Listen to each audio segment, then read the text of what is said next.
Hello, everyone. Welcome. Hello. Hello, little Reese.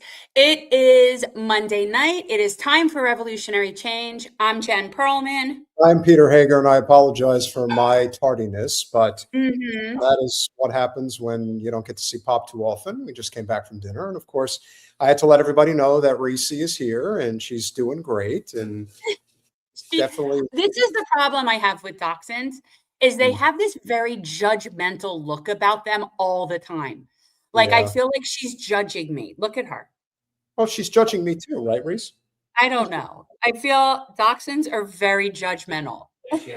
She's Reese has to eat, so enjoy your dinner, and we'll talk later. And for people who do not know, my older son's name is Reese. So, yes, my son, Peter's dog.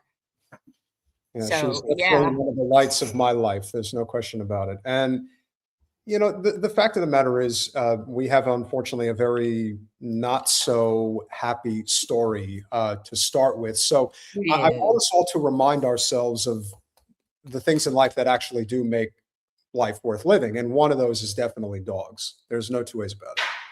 And Oh, we don't deserve them. Mm, yeah, Like, if this seriously, we don't deserve them. Our species is like a failure. Their species is pretty close to perfect. So, Jen, we have a very interesting, it's funny. It's like you and I have this very weird Taurus energy of some kind that we just seem to yeah. share.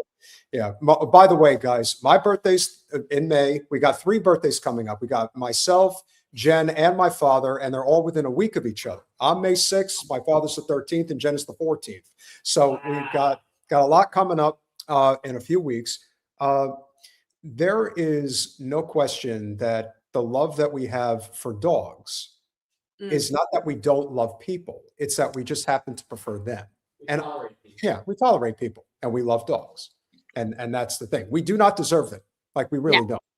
And when you consider just how absolutely unbelievably disturbing this story is, because I know you wanted me to address it on Saturday, but I said, no way.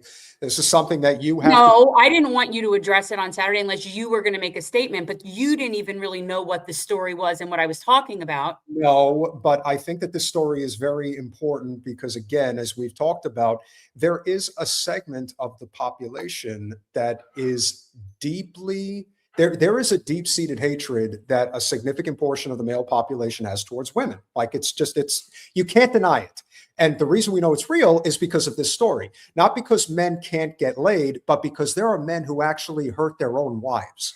Like they take like a certain pleasure in this shit. And I don't even know where to begin. So please lay the foundation for this because Okay. this is really your lane. Yeah, I mean, at this point, guys, most of you have probably heard of the CNN report, the investigation where they uncovered that quote unquote rape academy online that we know where men were posting like hints, tricks, uploads on how to drug and rape their significant others. So it was generally people like not necessarily spouses, but partners. Yeah. And it was 62 million in 1 month. But here's the thing, guys. Last month, it was 80 million. Okay. So we have a problem. Okay. And when I say we, this isn't, I'm not going to have people saying like I'm going off on the white male thing. But the reality is the majority of those millions of men were in this country in white. That's just where we're at. Okay. So we've talked about SA before on this show. We have to be careful like what we say.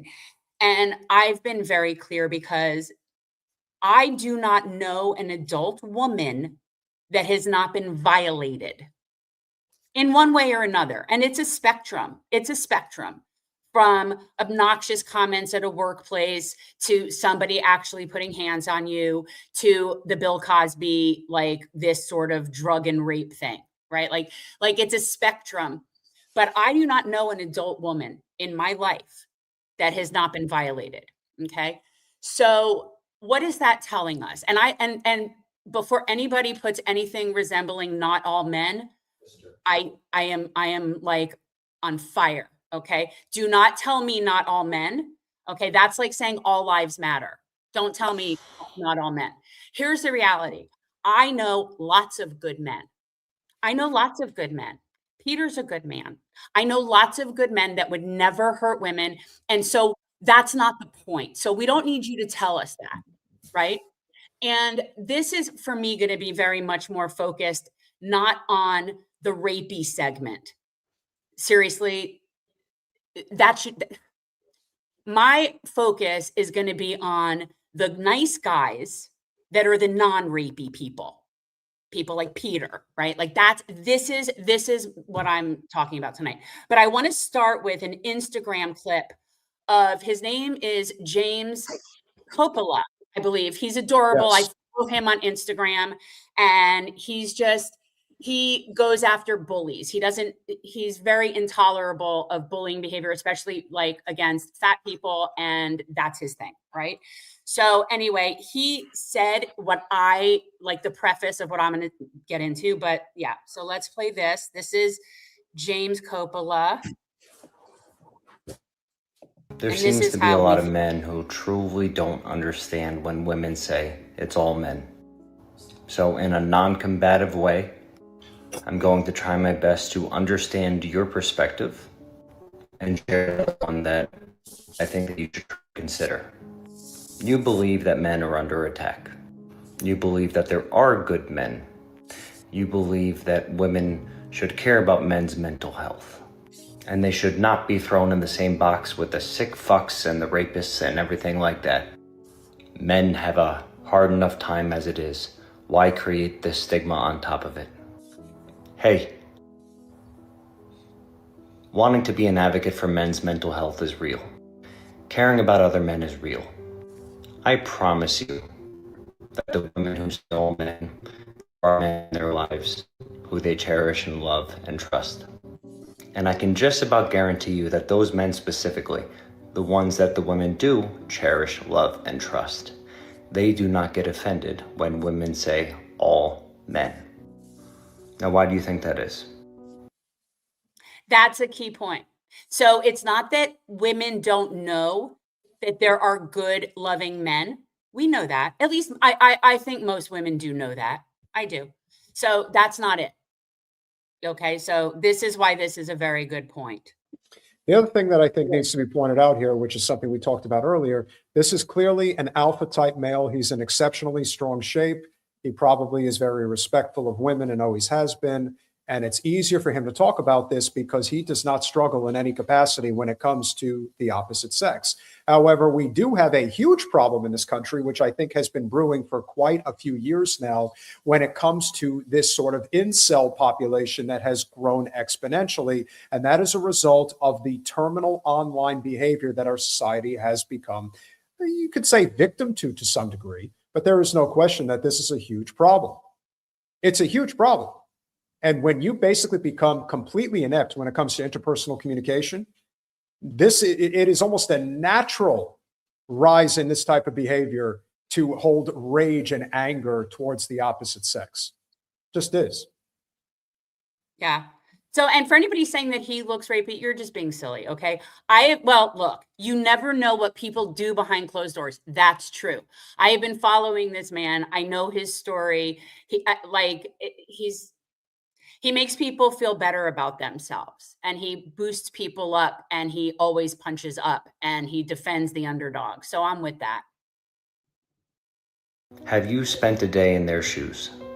In their entire lives, you don't think that they encountered a sick fuck. And if you don't believe that they did, why? Because you didn't see it?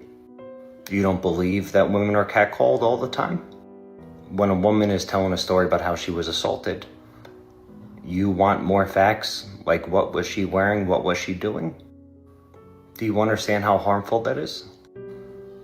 Do you realize that while you didn't take part in the sexual assault or the rape or anything like that, you not fully comprehending the severity or you diminishing a woman's experience is why a lot of men get thrown into the same fucking box. If you were a woman and you were assaulted, you wouldn't have your guard up when dating? The men in this fucking rape academy thing, they were their husbands It's not just strangers off the street. It could be the man who's closest to you. And it's happened enough to the point where we need to start taking some accountability and responsibility for the men around us. Yeah. Yeah, this is a thing, and this is where he'll get further into what that looks like. But this is what I want the good men to understand. First of all, if this all bothers you, you need to figure out why. You need to question why. What's what's going on there? If you're a good guy and you have not mistreated women, and then it wouldn't bother you.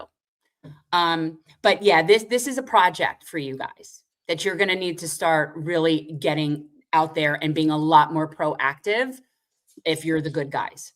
Yeah.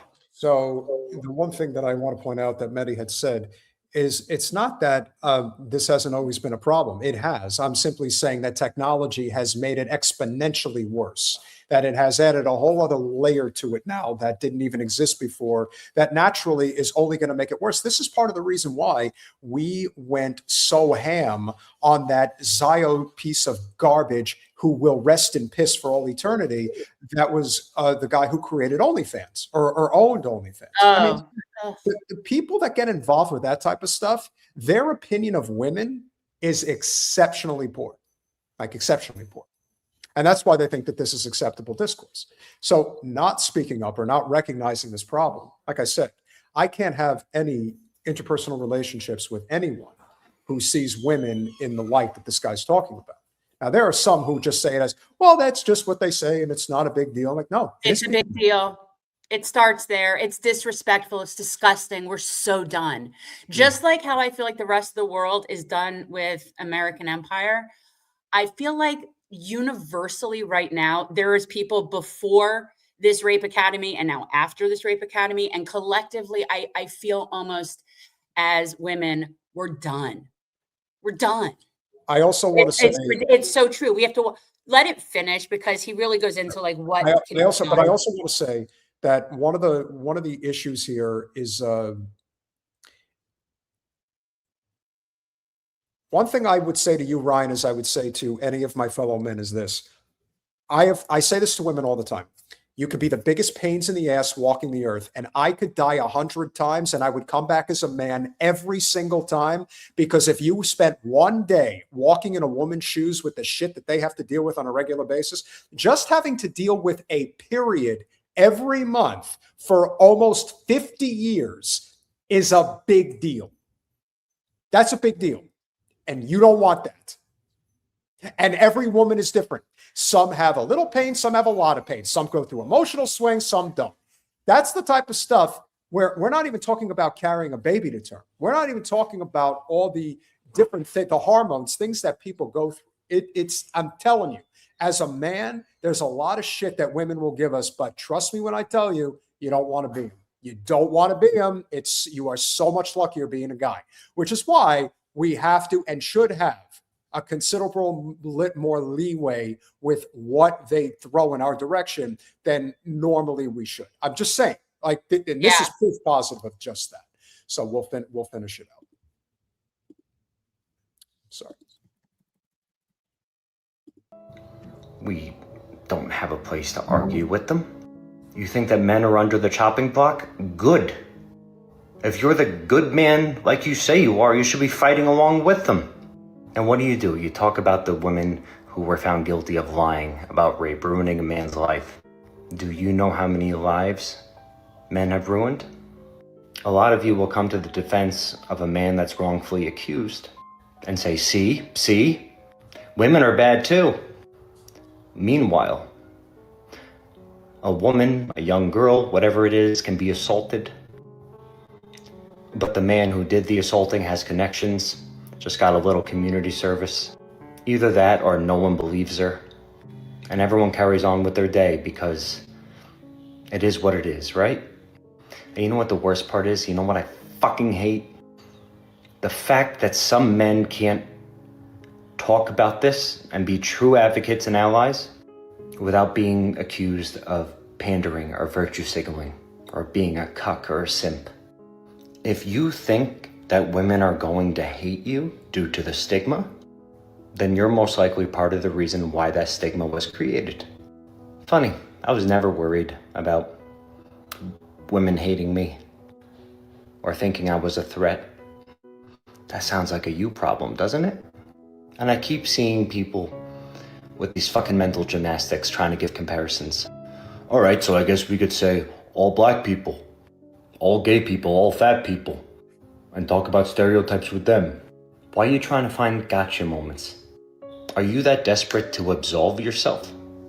Do you need that much reassurance that you're a good man? If you need to be convinced that you're a good man, then you're not.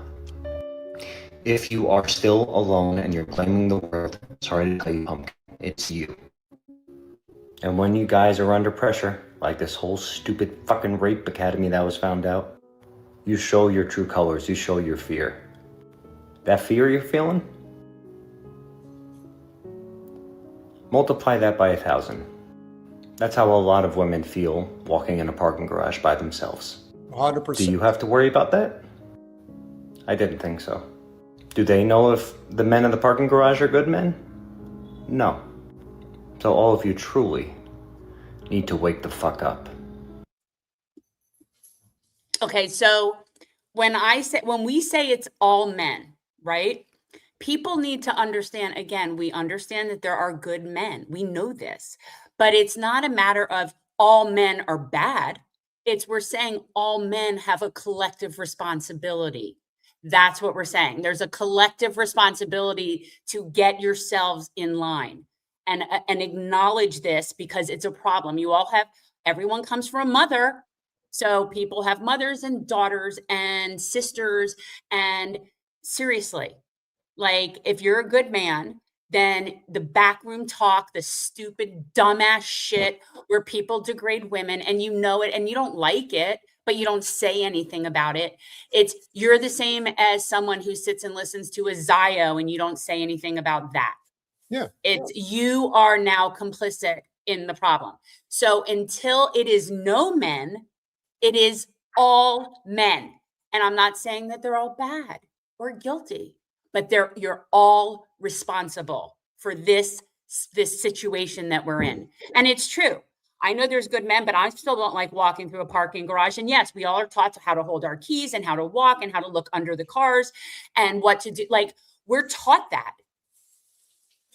from a very little age, how to go through life to not attract unwanted attention, to potentially get assaulted. Seriously. Yeah. And yeah, I don't love it when I see women dressed really, really provocatively, and not for that reason. I just think it's sort of like, why buy the cow if you're giving it away for free? But like, I mean, it's, as far as I'm concerned, if somebody walks down the street naked, that's their prerogative. Like, I don't care. I'm not for that, but you know what I'm saying? Like, that doesn't invite anything. And I'm like, we're so done. We're so done, you know? Yeah, there's also, again, this thing that I would tell, I constantly tell men a lot, because we've covered different angles of the America First movement on this channel, particularly a person in particular who I think, whether he would ever say it publicly or not, because he wouldn't, because again, it's a career and he's a very questionable individual to begin with. But, somebody like Fuentes is somebody who comes to mind where you could see that the type of men that would be attracted to his content are these type of men that we're talking about. These type of men that do not have a very high opinion of women to begin with, and having the suggestive conversations about, well, they may have been asking for it, or they might have not dressed properly, and this or that, and that's. If anybody, what's interesting? It's like, there's no other crime where anybody questions what the victim was wearing or if they were asking for it. There's no other crime where that even comes up. Like, nobody thinks, well, maybe he was just kind of being an asshole, so he deserved to have his house set on fire. Right? Like, nobody even thinks like that. But yet that's a normal thing to sort of rationalize assault and basically just what's considered boys will be boys behavior, right? Yeah, but that's something that I think is only going to get worse because again, the violence is getting worse and it's getting worse all the time. So as a result, I think we need to be very understanding, or I don't even know if understanding is the word. I just think that because, and the other thing that I think you don't take into consideration, which I think we have to, is that societal collapse from an economic standpoint leads to more of this resentment, it leads to more of this violence. Yes. And if you can't see that that's a huge part of the problem, then you're really missing the boat here. So Brian, we get it. All right. And again, it's not all men are guilty. It's all men are responsible. So either own that responsibility or just drop it. Because as I prefaced this entire conversation by saying that I have had many good men in my life. In fact, I only have good men in my life, only because I wouldn't tolerate that. So I do understand the good man thing. I've also raised 2 of them. So I'm very familiar with the good men. All right. But it's still all of y'all's responsibility. Get that? It is. And so, no, do not block Ryan. Do not do it. Don't do it, Henry. I don't want you guys blocking anybody. Okay? Are you talking to me? No, I wouldn't. I wasn't doing that. Don't do that. Don't do any of that. Don't do any of that. Were you talking to me? No, I was talking to Henry. Oh yeah, no. There's no blocking. I don't think so. No, and yes, I do think it, and we're gonna, we can talk about like what that looks like. But yes, it's speaking up. It's what I say about everything else, like what I learned from the Lakota Sioux. Share your privilege, lend your privilege. In this particular case, your privilege as being part of or connected to, at least white male characteristics with the men that are the problem puts you in a position of privilege to address a situation and use your voice. Speak for the people that yes, elevate voices, be an ally. And it don't think things are a joke when it's not funny just because what? It's just seriously, be an advocate.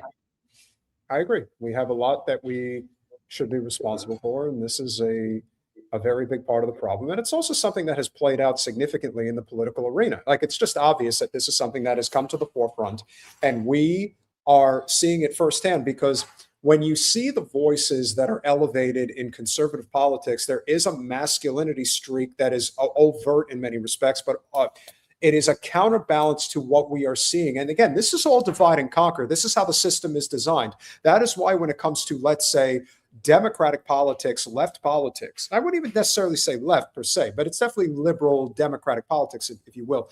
The type of men whose voices get elevated are men that have extremely feminine characteristics in a lot of ways, are very anti-masculine characteristics. And that is why a lot of men who are looking for that masculine energy are gravitating to the likes of Theo Vaughn, to Joe Rogan, to even somebody like Nick Fuentes, which to me is very disturbing, but it also speaks to the divide and conquer strategy that our political arena exerts, because this is how you keep things how they are. And at the end of the day, if you want to break this contradiction, which is a huge problem, you have to recognize that so much of this starts with economics. When it comes to men in general, what I often tell them is that if you want to make your life better, if you want to improve and you want to do better, let's say in the dating pool, eat right, exercise, don't stress yourself out, get enough sleep, and it is amazing how much your life can turn around pretty quick. But some people in this country and in the culture in general are just too damn lazy to try to make those wholesale changes. I would advise you to give it a try if you haven't. Now, when it comes to what's going on the political side. Well, I just wanted to say one thing. I think that a lot of people, probably most people, do not understand what masculinity is. Okay. I don't think, I say that. I don't think most people, especially even men, understand what actual masculinity is, because it's not the same thing as like machismo. Just like, Sure. Being cocky is not the same thing as being confident. Like there's differences in these things. But men that are truly in their good masculine energy, like really comfortable with that and comfortable in themselves, they also are comfortable with the feminine energy, whether it's theirs or other people's around them. So men that are very comfortable like that with their feminine as well, those are the only men that can truly be in their masculine. Everybody else is just pretending and wearing like a masculine mask. And that is really where we're at. And I would suggest that the kind of men that follow people like Nick Fuentes or whoever else, any of these like anti-women men, I would honestly have a lot of issues with their mothers, first and foremost. I would suggest that there's something seriously wrong there. Okay. But these are men that have no idea how to be men. Not even a little bit. They're like these little boys, kind of like Pete Hegseth, or, like these are boys. They're not men. And if they were, then it would be an entirely different situation because true masculinity is awesome. And that's what I want to be very clear. I like men. I like all kinds of men. I like all, and when I say I like boys, I don't want it to sound creepy, but like I call men boys when it's even men my age. Like I like boys. I've always liked boys. I have no problem with boys. I have never been a man hater. Okay. But we have a situation. So that's what we're talking about. Okay. Yeah. The idea that men think it is okay. This is a thing. And I've been hearing about it. I didn't realize how big of a deal it was, but the idea that there are men who think that they have a right to their woman's private parts whenever they want them is a huge problem. Like a huge problem. Well, it was only in the 80s. I believe it was, someone needs to look it up quickly. I believe it was in the 80s where it was recognized as criminal that you could even rape your spouse, that your wife that it would even be considered a rape. I'm pretty sure it was in the 80s. But so yeah, I'm just saying we're not, which, not that I want to talk about my age, but no. I was in high school. Now, one thing I do want to say in defense of Ryan Duffy and any other man here who says that the language is an issue, I'll tell you where the language is an issue. The language becomes an issue, not from people like Jen and I. The language becomes an issue when it's used as a weapon, like it is in the political arena by, let's say, the Democratic Party establishment. That is a prime example of where you could say that their intentions when it comes to issues like this is not to solve any problems. It's to figure out how to piss off enough people to make more money. That's their prerogative. That is a completely different argument, and I am with you 1,000%. But those people are never going to change their language. They're never going to say that this is the actual issue here. What they are going to do is try to say that all men are terrible, that they all deserve to be treated like shit, and this continues the perpetual cycle of trouble that creates this environment. Right. They are as guilty as anybody. And that is one thing that doesn't get talked about. And that is why we have. I never do that. Like I would like, no, I like boys. I would never say that. But, and this goes back to when a woman would choose the man or the bear. And all these men were so surprised that women would choose the bear. But I saw a video today of a woman. And like I said, assault victims, it's a spectrum. But believe it or not, and this is something that I don't know that a lot of men even really understand. I don't think a lot of people understand. There are things worse than death. And so when you ask a woman, does she prefer the man or the bear? The worst thing the bear is going to do is kill her.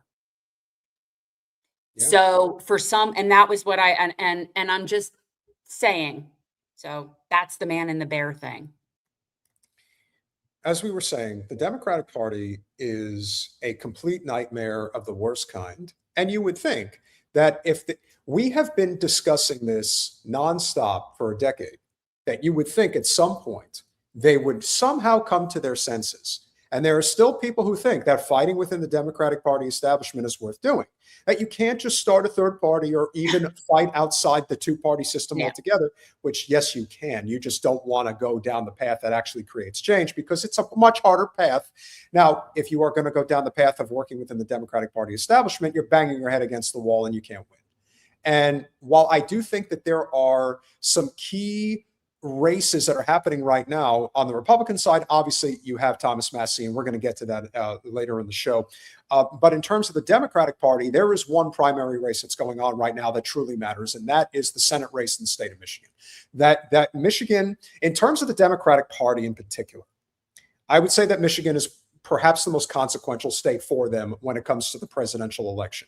So you have Whitmer, who's the governor, who I think we can all agree in terms of women elected officials is very likely to run for president in 2028. As a result, I do think that that is going to add even more weight to the state. But now you have a very interesting problem that the Democratic Party is starting to reveal their true stripes, particularly when it comes to Abdul al-Sayed, who definitely has a chance to win this Senate race. And there is no question that, as we've said before, if you think that the Republicans and Democrats have a weighted difference in terms of their anti-Muslim bigotry, you are dead wrong. The Democrats just hide it better than the Republicans do. That's it. That's really the difference. Thankfully, there are a lot of people out there who actually think that in the case of Abdul al-Sayed, he is the best candidate in the race. Now, why is he the best candidate in the race? Because he's the only one running against the state of Israel, and the other two are sucking them off left and right. Right. He's the only person that is not on the Zio payroll. Correct. And I hate to say this, and I don't like saying this, but it's the absolute truth. If Mallory McMorrow, a white woman from the suburbs in the state of Michigan, was truly a progressive and against the state of Israel, she would be in the lead and Abdul al-Sayed would be way back. But because this is the issue of our time, and there are enough people out there who truly don't give a shit about your race or your religion, this is a primary example of just that. Because people know that McMorrow is full of shit, just as Stevens is. Only Stevens is a joke, and McMorrow is being propped up by the establishment. Remember, the establishment was propping up Stevens at first, and then they swung the pendulum when they realized Stevens couldn't hold her weight. Now, I know you have, we have a couple of clips that we're going to get to. We have a couple of fun clips, but I see like two of the same one, and I'm not sure why. So the one clip that I sent you, Colin, was a Blakeley clip. It was a great piece that Blakeley did, but we can start with, do you want to start with Mallory McMorrow, Haley Stevens? Yeah. And that's really the question. So where do you want to go? So here is, I believe that this is Haley Stevens getting the treatment from the crowd so I guess the Michigan Democratic Party had their convention. Correct. The election takes place in, I want to say, 2 weeks. So we're up against it. I think it's like May 3rd or something like that is when the primary election takes place. So it's around the corner. And they had this event over the weekend on Saturday. And it does appear that the crowd didn't think too highly of Haley Stevens, if you remember, because you know how in politics everybody has a short-term memory. Haley Stevens is the person who decided to catch the pro-Israel lobby money windfall train against Andy Levin. Andy Levin is a liberal Zio. There's no two ways about it, but he was not in favor of the genocide. He's also not in favor of, funding Israel to the upteenth degree. The Zios came out against him, and Haley Stevens was all the more ready, willing, and able to stand in there and say, I'm for Israel. And so this is essentially what has happened over the last few years, how it's coming full circle now.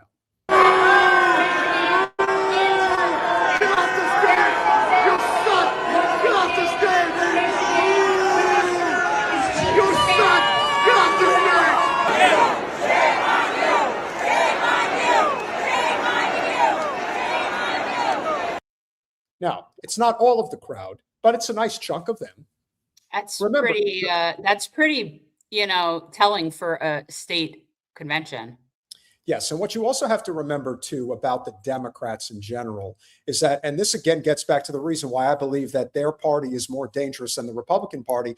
The Democratic Party thrives on decorum politics. There is a shitload of people sitting in that room that absolutely will not support Haley Stevens, and they're not supporting the Israel cause, but they will accept the Israel cause if it means the Democrats getting back into power. Why? Because the decorum angle of politics is very important to comfortable liberal sensibilities. That is a big part of why they love going to these pomp and circumstance events. They want to feel important. They want to feel relevant. And I get it. People want to feel like that they matter and that they have something to offer. But what they've also learned is that in politics, more than any other place, if you rock the boat, you will be cast out like a leper. And there are way too many people that are afraid of that happening to them as to why they just choose to be silent. That is a huge part of it.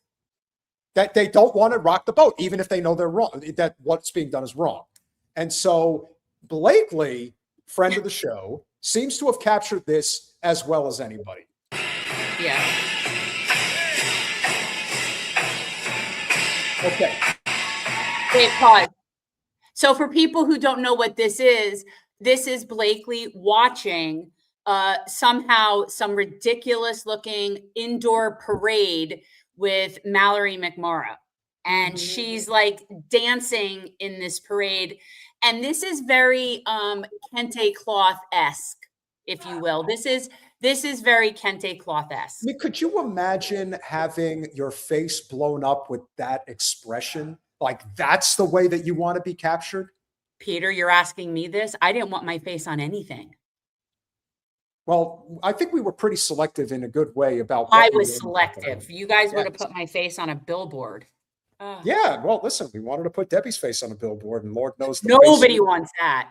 No, Nobody and the picture you would have chosen would have been her in her true form. So, would have been even more entertaining. Is it possible to actually die from cringe? Mallory McMorrow, the Senate candidate for the Michigan Senate, got the endorsement of the Michigan Democrats. She got the endorsement despite her slippery answers, to say the least, on corporate PAC money and having a AIPAC policy paper that she still has not released to the public. So of course she's getting roasted on social media for this, because this was like a Class D felony of cringe. But some of the things that people are saying are actually hilarious, including this comparison.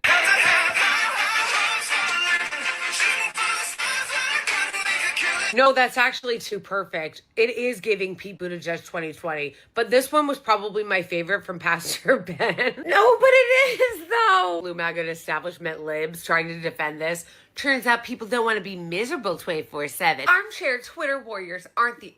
Can I also say, when you see some of these accounts like You Mish Voter, and I know who this scummy bucket is, it is absolutely incredible that they really think that they have the high road. We go after the MAGA shitbags, the mega shitbags is who they really are, because of the cringe. Again, you have Congress members coming out defending the president, attacking the fucking Pope. Like, that's the level of insanity that these people get to. But these idiots here that are defending this shit, just remember, Mallory McMorrow is even worse than Haley Stevens, because Stevens goes in the front door. People know that she's bought off by the Israel lobby. McMorrow has the audacity to go out there and say that she isn't compromised by them, when everybody knows that she's got the law firms and the third-party organizations that are supporting the state of Israel doing it through the back door. It's the same bullshit. So that's why we are hoping, against all hope, that Abdul Saeed actually does end up winning. We would love to have him on. We know it's crunch time. It is what it is. We're going to try our best, but it's very, very tough. And listen, I met Thomas Massie, and I am having, we're trying to reach out to get him on the show. But when the crunch time is on with the election, it's not easy to do this. However, you're getting way sidetracked. These are good. There are good people out there. It may be a false errand to try to run within the party, but somebody like Mallory McMorrow, she's deceptive. And I don't like deceptive people in politics. People could be scumbags and they could be out front in their corruption. And I have a lot more respect, as I'm sure you would agree, with those types than I do with those who claim to be one thing and they're totally fucking lying about it and doing something else. Basically, to me, the barometer is, are you doing your job? Do you take care of your people? I could respect a mafia boss if he properly takes care of his people. You know what I'm saying? If Jeff Bezos did a little whatever under the table, but all of his people were well paid and had benefits and can afford to live, then I probably wouldn't care if he greased a few palms to get some shit. You know what I mean? So yeah, that's what I look at. Audience for this. First of all, stop acting like the people that go to these events are, the only normies in middle America go to these events. No, people who are really engaged in politics go to these events. But the funniest part was this reply. I'm literally here, and it was corny, and she doesn't get nearly the reaction Abdul does in any of the caucus rooms. Incredible. That was actually the same shit the Pete Buttigieg people tried to do. Yep. Yeah. It's not going to work. And maybe it's not going to work. And maybe he'll win, maybe he won't. I know you think that there's gonna be some fuckery afoot, and there probably will Oh, be. I know there will be doubt- fuckery afoot. Yeah. If Yeah, that he would- wins, and they're going to do everything they can to keep that from happening, everything. And if he wins, then they're going to do everything they can to help the Republican that's going up against him. Yes, they will. They And will. we see- They will start PACs that are different names that will be Dem contributors, and it will be to the Republican. And I want to, and I think that this is a good segue into what I think is also a very important issue that's going on right now. Now, you guys know that obviously Jen and I were in DC this past week.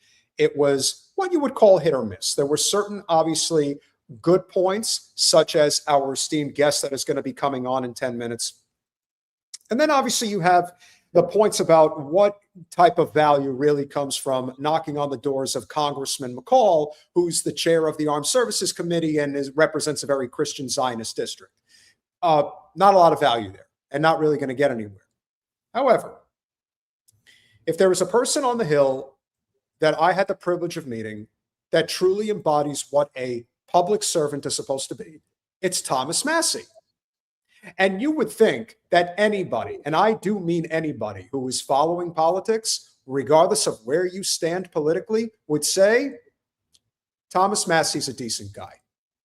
Yes. This is somebody who is fighting on the front lines, literally the front lines, and give credit where credit's due to Ro Khanna. He's doing it with him when it comes to the Epstein files. And they are the only two who are truly out there. Now, I do believe the difference between Massie and Khanna is that I think Khanna has presidential aspirations, but at least he is willing to take that chance. He's willing to put himself out there and say, we got to get these files out there. This matters. Like, it's a big deal. So you would think that in the case of Ed Gallerine, the person that the Donald endorsed, who thinks he's a really great candidate. Right, you're totally have to shuffling this support to the. him. We were going to do this later. You want to just cover it now? Yeah, we should definitely Okay. cover it now because it's a great All right, transition. all right. So, Colin, could you please pull up the information that I sent you? It turns out that while Ed Gallerine has been getting an ungodly amount of money from the Israel lobby, and we already knew about that, and we already know that Trump has endorsed him, and we already know that he's getting a boatload of money out there as well. What a lot of you may not know, and this is something that I discovered the other day, it turns out that Ed Gallerine has been getting fundraised behind the scenes by the Democratic Party establishment. They're funding him. Oh, so the Democratic Party is funding Thomas Massie's primary competitor. Yeah. And why would they feel the need to do that? I'm not entirely sure, but I also know, which I think we can all agree, is that the Democrats sell empire better than Republicans do. Yes. The reason they want Thomas Massie out is one reason and one reason only. He is getting in the way of the Israel lobby on Capitol Hill. And when you do that, all bets are off and everybody's head is on a swivel. And that includes the Democrats working behind the scenes to make sure he gets out. So for anybody who has this idea that you can save this country through the Democratic Party, please see yourself out the back door. Please. The truth about Ed Gallerine's campaign money. Did you know that Ed Gallerine is processing his campaign cash through Democracy Engine? A far left, as they like to put it. Okay, but yes, let's say that with a grain of salt. What these people consider far left is probably center. Just call it what it is, a neoliberal financial platform built by the former CEO of Act Blue. And that's where his money is going through. Correct.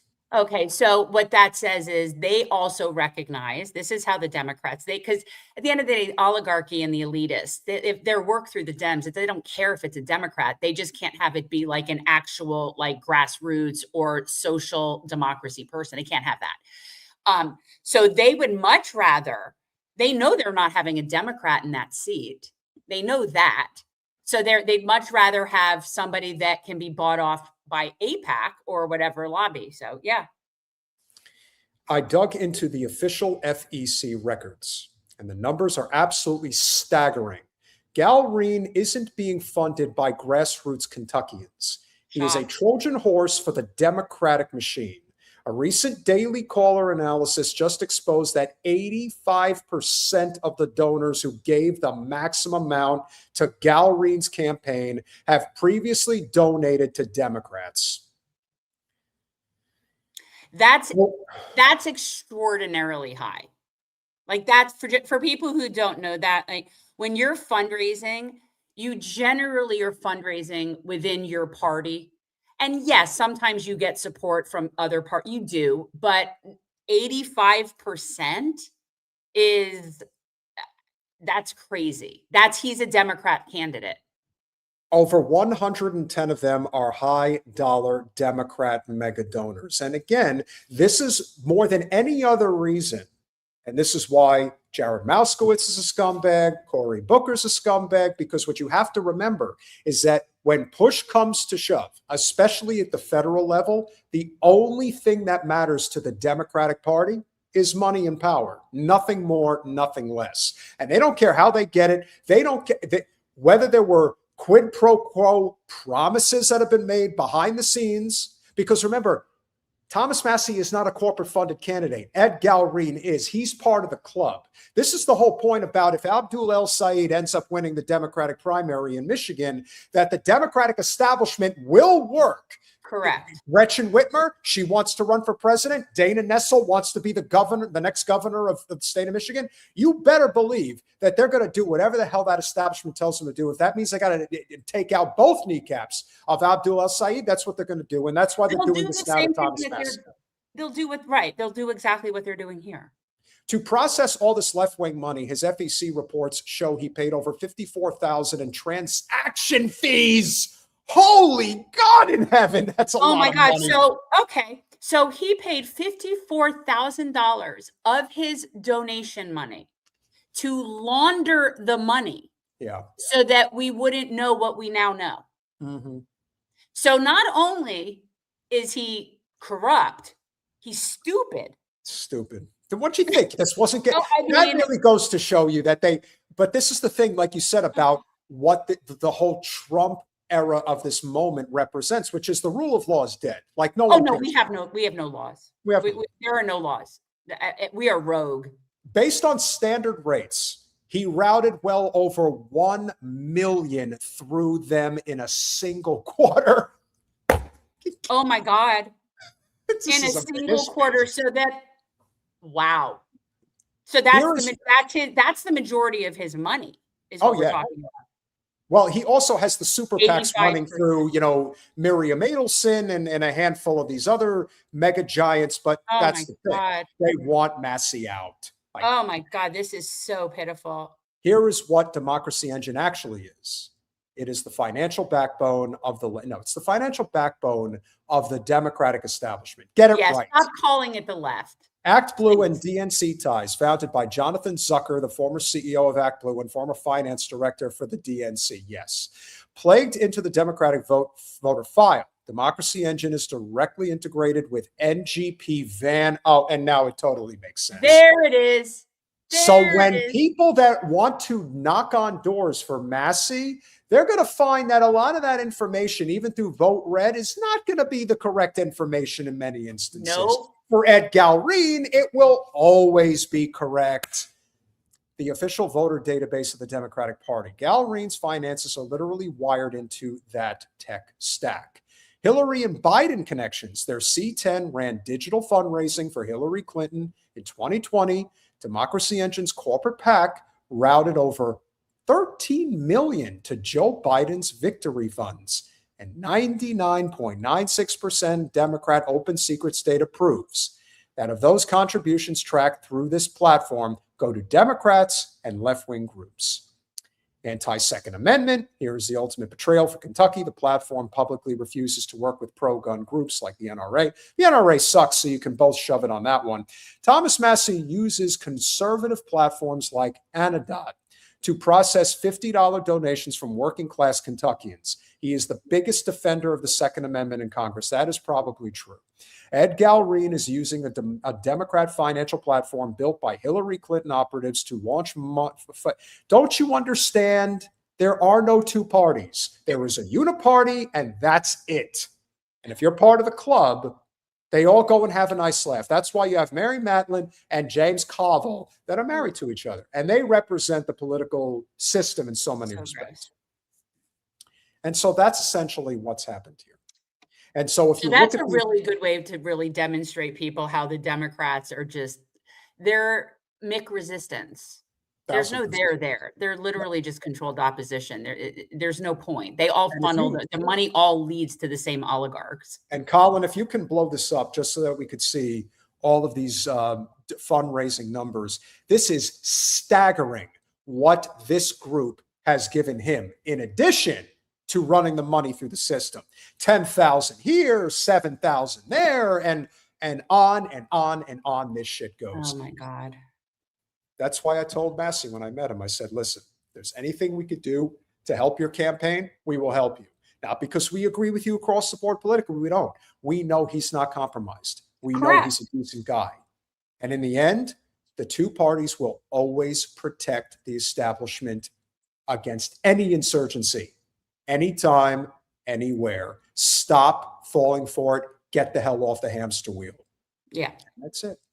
Yeah. Jen, would you like to do the honors? I would. So as we've said, Peter and I were in DC last week we were there supporting Doctors Against Genocide. And one of the speakers was, talking about Sudan. And I know that we have not addressed it anywhere near enough. We really haven't had the right person until now to really come and talk about that. But the genocide in Sudan has been going on for, I believe, 3 years. And you know what? To me, it even seems older than that. And it's always just one of those faraway places that we just don't ever talk about. I mean, the only reason we're talking as much about Gaza as we are is because of how much money everyone is upset that we send to Ziohel. So we need to understand that it's a global struggle. So, and I want to say her name right. I'm going to do the best I can. Don't hate me. Don't hate me. All right. So this is Suad Abdel Aziz, and she is a human rights lawyer and the founder of Decolonize Sudan. Welcome to Revolutionary Change. Hi. Hey, Jen. Hey, Peter. It's so great to be on. And really an honor that you made space for me and our platforming Sudan at this really critical time. No, it's great. Just say your first name for me so I know how. Suad. Okay, Suad. Okay. All right. So I think it wasn't bad. So all of a sudden, I feel like within the past, 6 months, we've been seeing a lot of stuff about Sudan. I know that we understand how it's connected to the UAE and how it's our money. But can you do like a brief sort of like recap up until then, like what was going on there? Because and I know this is going to be like Sudan for Dummies. I know it. But just to give us an idea of what it was like there before we just recently started talking about it, like what changed what changed there in the past couple of years?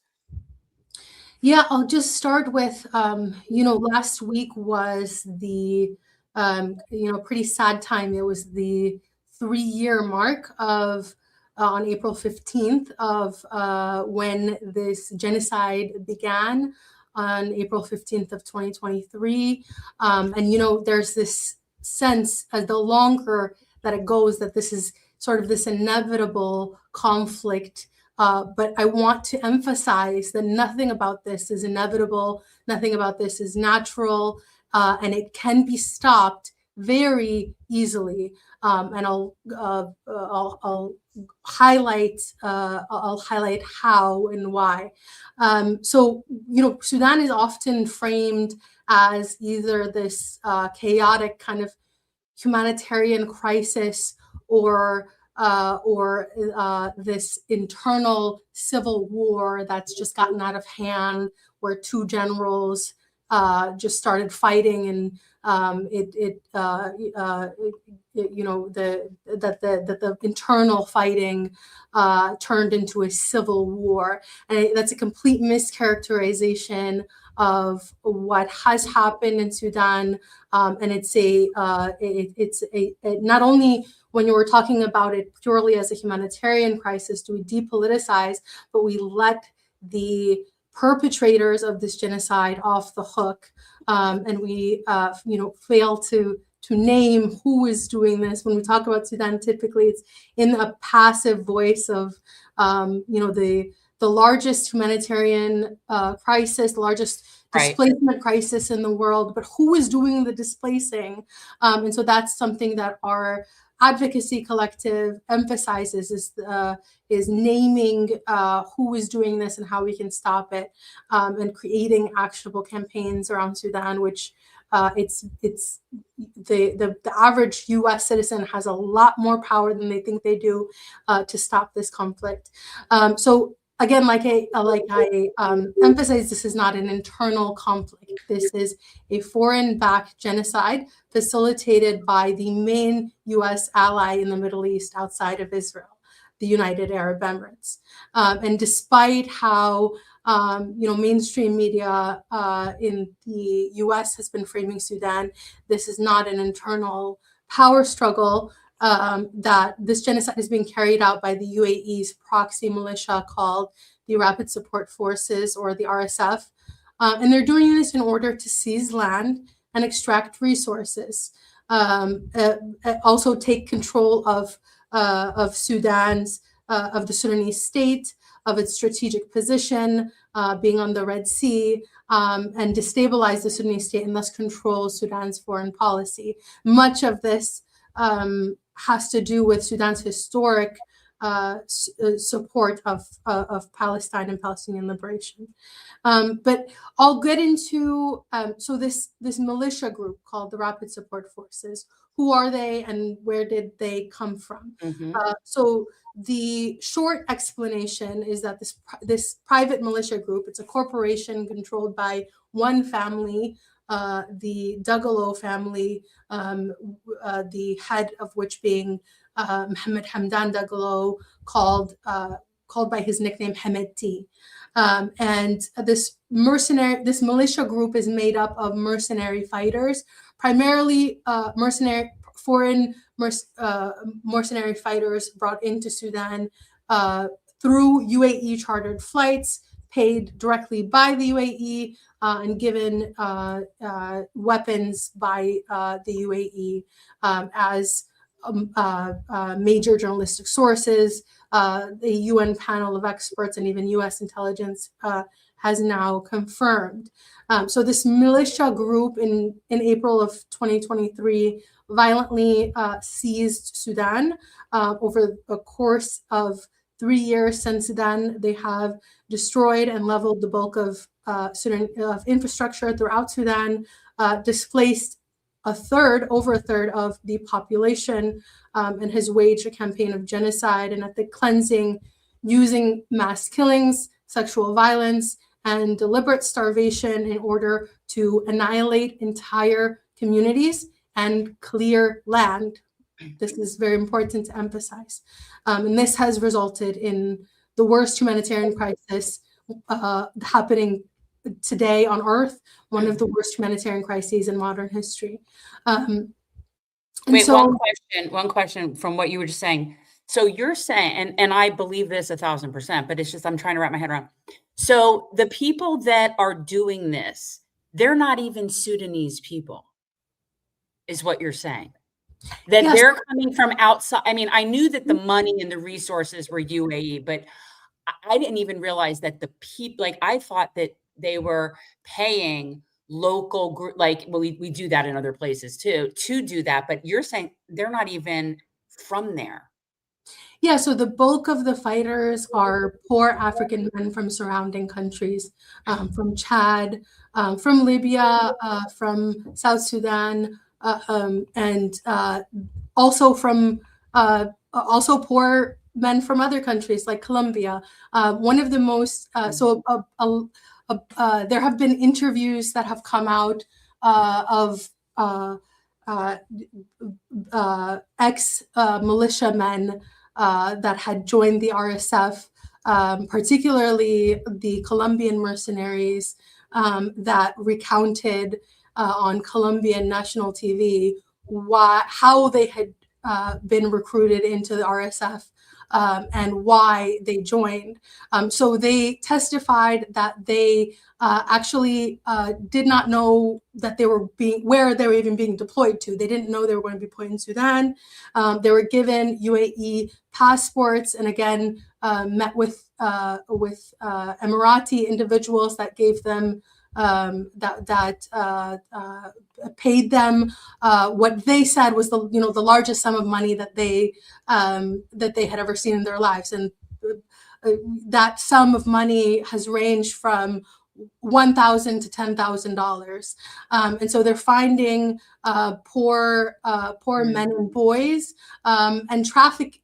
A lot of the mercenary fighters are trafficked young boys, especially from Chad, and so these ex-RSF testified that they were kind of placed in El Fasher in particular is where the Colombian mercenaries were placed, which is the capital of North Darfur, where they then underwent in killing civilians and conducting one of the largest mass killing events in modern history is what happened in El Fasher within the past 6 months. So that's a lot of why Sudan is coming up recently is that the videos from the genocidal campaign that the RSF underwent in El Fasher started to come out online, and so for one of the first times we saw, and these were videos that were taken by RSF mercenaries. It was the mother covering the babe, like the mother sitting there and covering her baby. Was it with that group? Because I think that's when we did mention this, when those pictures came out. That's right. Yeah. And this was one of, I think there's a bulk of reasons why Sudan is ignored. We can talk about the anti-Blackness, this conception of how African conflict is seen as inevitable and always categorized as Africans fighting amongst themselves. And of course, in this instance, RSF fighters look Sudanese, and so it looks very much like a civil war, an internal conflict. Does it to you? Does it look this? Because, like, arguably, I could say to someone like me, yeah, I wouldn't be able to tell. But even in Sudan, did they not necessarily, not able to tell, like, the difference? Yeah, of course, Sudanese can tell the difference there. That's what I was going to say. So we wouldn't. Yeah, that's right. And I think that provides that's one reason why I think this is people, especially in the West, are kind of refusing to interrogate what's actually happening, who's actually involved here, is some of that, those anti-Black kind of biases, but also a lack of journalistic coverage. Journalists are so the RSF, the first thing that they do when they occupy a region is they take over the telecommunications in that region and they kill the journalists or take journalists hostage, as they have with really a beloved journalist, Muhammad Ibrahim, in Darfur. And so they explicitly black out any comms. So Sudanese civilians within Sudan in these occupied regions cannot broadcast what's happening to them and broadcast their demands, and the primary demand being that this terrorist militia group be immediately immediately withdraw and be ousted from any of their illegal occupation of land, because this is a non-state armed group that has no legal legal authority over civilians or of land. Yeah, and then I'll briefly talk about, so what are the origins of the RSF? Because I think that's important to understand. There's the kind of shorter story of that this is a group mostly made up of foreign mercenaries that are just pay for play. You know, there's the mercenaries largely don't know what they're doing, why they're there. They're either given a sum of money or they're told to loot wherever that they can loot wherever they occupy. And then there's those at the top, Hemeti and his family, who are making the decisions and passing those decisions on to the chiefs of the RSF. And those decisions are very strategic as to where they're going to take over next. And so there's that, you know, short term story, but there's the longer explanation of this militia's inception. It came out of this regional militia alliance called the Janjaweed that was you know, the previous president, Omar al-Bashir, brought together these formerly disconnected regional militias and utilized them in order to coup-proof himself, to prevent the military of Sudan from conducting a coup and ousting him from power, which eventually happened. And so he brings this militia alliance together. One of the main fighters in this militia alliance that works his way up and is known for being this really brutal genocidal fighter is Hemeti, Mohammed Hamdan Dagalo. And he's a you know, at that time he had just come from Chad. He's a young man from Chad, came into Sudan, joined the Janjaweed in order to make money, and then worked his way up the Janjaweed. He in 2014 decided he's going to make his own private militia force. This was what the RSF was. He recruited many of those fighters that fought under him in the Janjaweed and began to be contracted as a regional militia across the Middle East, West Asia, and North Africa. He was contracted by the former Libyan military commander Haftar, you know, the war criminal, in order to come in and massacre, use the RSF militia force to come in and massacre civilians in Libya.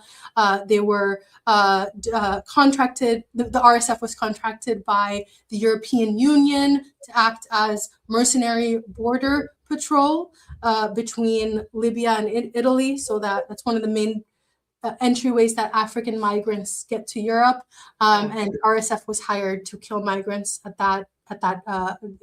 within the seas, and then in 2017 they are hired by the United Arab Emirates, which is in order to kill Yemeni people, to go into Yemen and kill Yemeni people in the UAE's you know, fight against the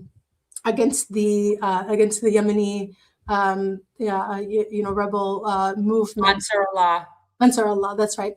And so this is where Hemeti and the RSF begin their connections with the United Arab Emirates. After that, there are many documented meetings with UAE intelligence and Hemeti and his family and his team. And the UAE, from this point on, really has their sights set on Sudan.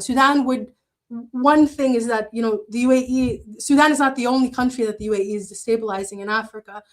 They're especially along the Horn of Africa. The UAE has taken control of, has been instrumental in the fragmentation of Somalia, has taken control of the major ports along the Red Sea, which is, you know, one of the world's trade corridors from Africa, from the Middle East to Africa, so the UAE has throughout a period of over a decade, has taken control of all of these ports. And Port Sudan is the last in the line of these ports that the UAE has yet to take over along the Red Sea. And so, the UAE also, I'll just get into all of the, I mean, this is a very beneficial enterprise and project for the UAE to undergo in destabilizing Sudan. So one of the, the UAE is one of the main exporters of gold globally, and it doesn't have a single gold mine. And so where is it getting that gold from? The stolen resources of Sudan primarily, but also of Congo's gold, and of other African countries. The UAE is also a desert. It doesn't produce any of its own agricultural resources. And yet it is the main exporter of many of these, of the agricultural resources like gum arabic, which is found in most of our processed foods, most of our products. It's one of the main ingredients in everything that we're consuming. And the UAE is one of the main exporters of gum arabic, despite 95 to 99% of gum arabic being produced in Sudan. And so this theft of resources, control of land in order to control agriculture, in order to control Sudan's foreign policy, and in order to take control of the port of Sudan, is really strategic, benefit to the UAE. So it's important to understand why the UAE is doing this, that it's not It's not random.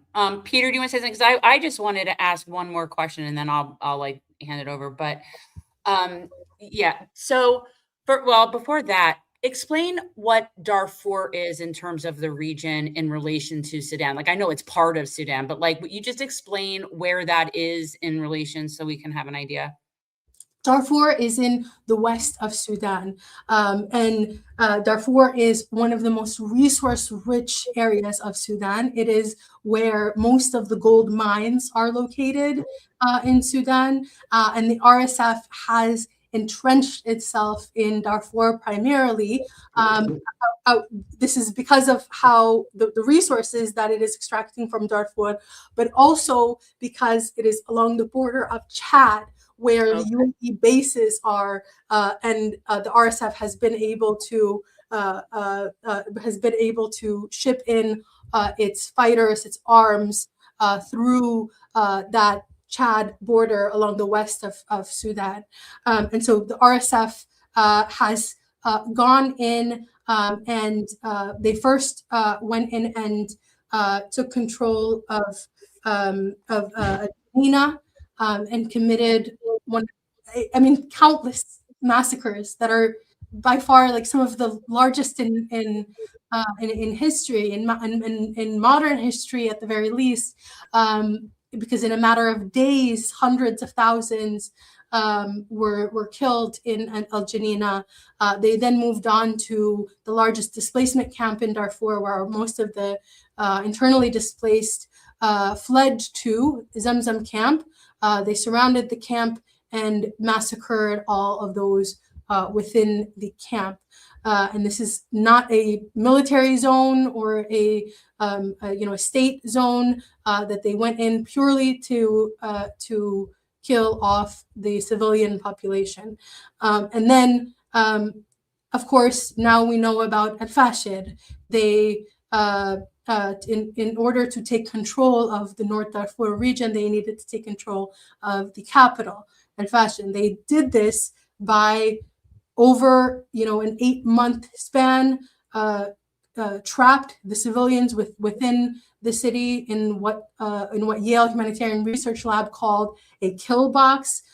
They prevented any food from getting in or anyone from getting out, and then they descended upon the city and massacred the 250,000 civilian population that was in al-Fashir. They have annihilated entire tribes, entire family lineages, and they are not stopping at that. They're now looking to entrench themselves, the RSF, throughout Kordofan, which is the western regions of Sudan are Darfur, Kordofan at the south, and the Nuba Mountains at the north. And so they seek to first take over all three of these western regions before moving on to try to overtake the capital and the eastern regions of Sudan once more, as they did before the Sudanese military advanced and pushed them out of the capital. And so what we're looking at is another al-Fashir situation very soon. You know, the RSF is going to and has already begun massacres across Kordofan and Al-Ubaid in particular, the capital of North Kordofan. And you know, they've just in a matter of days, they killed over 100 babies within a nursery. I mean, it's the level of the scale and the level of the atrocities that the RSF is taking on is something that it defies comprehension. Suad, I think it's very important that we talk about the importance of what the mineral resources are in Sudan. And this is a much bigger problem that I don't think gets talked about enough, particularly in the Congo, in Myanmar, and then, of course, obviously Gaza. What I have always maintained is that Western hegemony, particularly the Zionist entity in general, is all based on uber capitalism of the worst kind. People discovered that there was at least $500 billion worth of natural gas under Gaza soil. I do think that played a huge role. Can you talk more about what Sudan has to offer that both the UAE, the United States, and Israel desperately want to get their hands on? Yeah, I mean, like I mentioned, the agricultural resources, it's some of the most resource-rich land and fertile land in the world, especially in the west of Sudan, but also in the east along, where I live, where my family is from, the Al Jazeera region. It's known to be the breadbasket of the Middle East and of Africa, but also, like I mentioned, gold. One thing that's really important to point out is in the beginnings of this genocide in 2023, investors were speculating, given the genocide in Sudan and how much gold, the global supply of gold was coming out of Sudan, that the supply of gold would plummet, and this, in fact, did not happen. Over the UAE's, gold exports raised within the 2024, the year of 2024, the UAE's gold exports were more than 25% of what they had previously been. And so that's really an indicator when the gold exports are increasing, and when the place that is supplying the gold is undergoing this genocide, really where that gold is going, that's one of the main sources of income for the UAE outside of its oil reserves. So that I think it's really important to point out that particular mineral. But there are also minerals like uranium that have deposits along the Red Sea, and that's really a mineral that is very rare, and the U.S. and Israel in particular, in order to expand their nuclear power, it is really vital for them to take control of that particular mineral. And also for AI data centers, they're utilizing uranium as well. So that's becoming an increasingly needed mineral that Western nations in particular are looking to extract. I also want to quickly point out the U.S.'s role in this, because I think that's really obscured. So, like I said, the UAE is the main one of the main U.S. allies. You mentioned the Israeli lobby. One of the main foreign lobbies in the U.S. is the UAE. Outside of the Israeli lobby is the UAE lobby. The UAE has considerable influence and ties within the U.S. It is the U.S.'s major defense partner, meaning that the security and defense are coordinated between the UAE and Israel. And so it's really a joke to think that the U.S. doesn't know what's going on here. There is U.S. intelligence that confirms the UAE's role. And the U.S. is the main arms manufacturer to the UAE. The UAE doesn't manufacture all of these arms that are being sent into Sudan. They're not being manufactured. The UAE doesn't manufacture its own arms. Right. They're being mainly provided by the U.S. And these arms exports have only increased since the UAE facilitated genocide began in 2023. You spoke about, yeah. I think No, I that's have a question from the chat. Did that answer for you? I just wanted. I don't know what the question is. I had something I wanted to talk about. Right, regarding go ahead. So one of the things that I pay very close attention to, I'm in commercial real estate. I pay very close attention to hard assets. I do believe that gold has become, and it is becoming the global reserve currency. Again, I do believe with the BRICS nations, when it comes to this sort of BRICS currency that is going to replace the euro, in particular in terms of what's going to be used for trading purposes, I think eventually the Chinese yuan is going to become the global reserve currency and supplant the US. But the difference that's going to come from what these nations are doing is they're going to back it with gold. And that's part of the reason why the US in particular is so desperate to get control of the gold mines in Sudan, because they understand that the most mineral-rich continent in the world is Africa by far. So getting a hold of these countries' resources, as we've done probably more effectively in the Congo as we have in some other regions, there is no question that the old saying of he who has the gold makes the rules. And there is no question that if Sudan is gold rich among other resources, because again, like I said, we know what happened with Gaza, we know what happened in Ukraine when it came to cobalt, when it came to lithium, when it comes to uranium, things of that nature.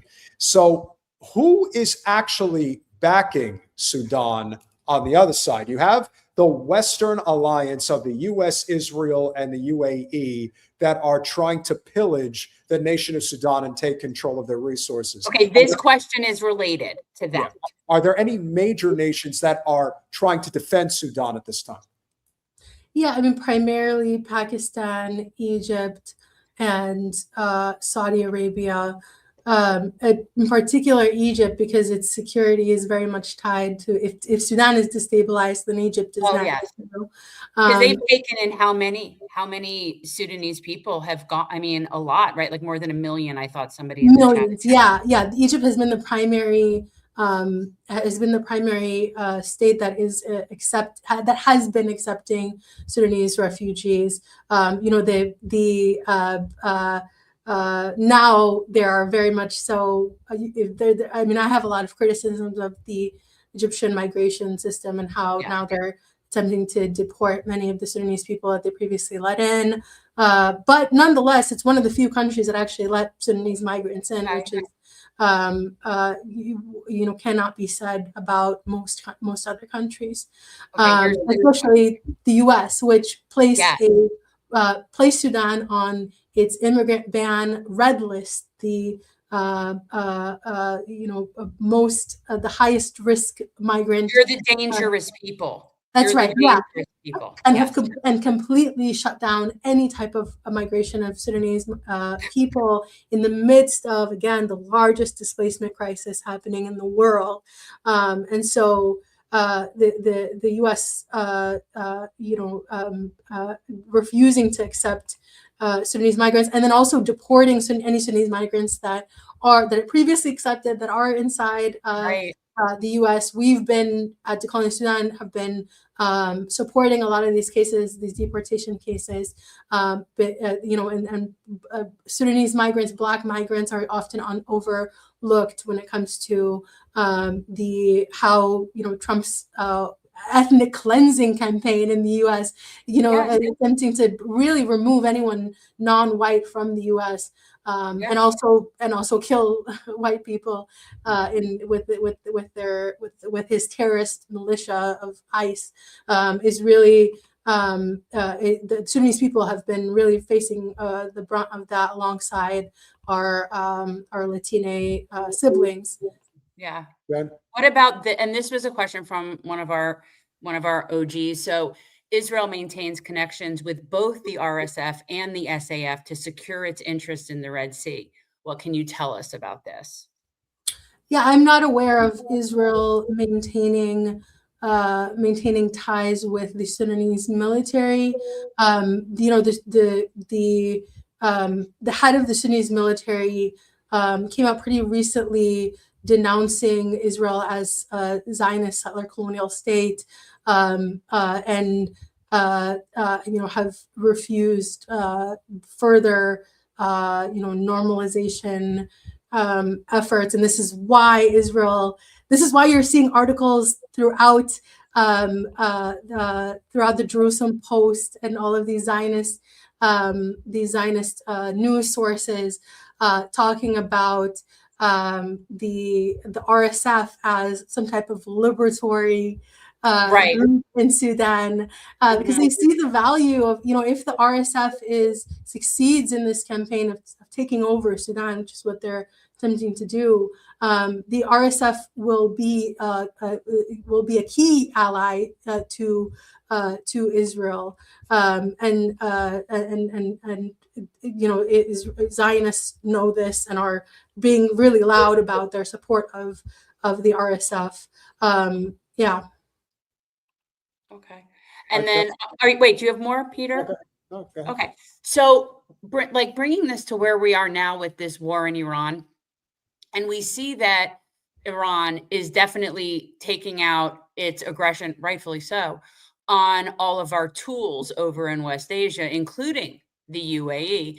And one of the things that I keep hearing about is that, let's say hypothetically, as we're going into the summer, Iran takes out their power grid or their desalination plants, and in that area, most of those people are going to have to evacuate, right? Like the UAE can only exist because we give them the resources to, like, if Iran were to take out those things, they'd lose their population, right? So, like, I'm just curious, like, if the ending of the UAE would benefit Sudan.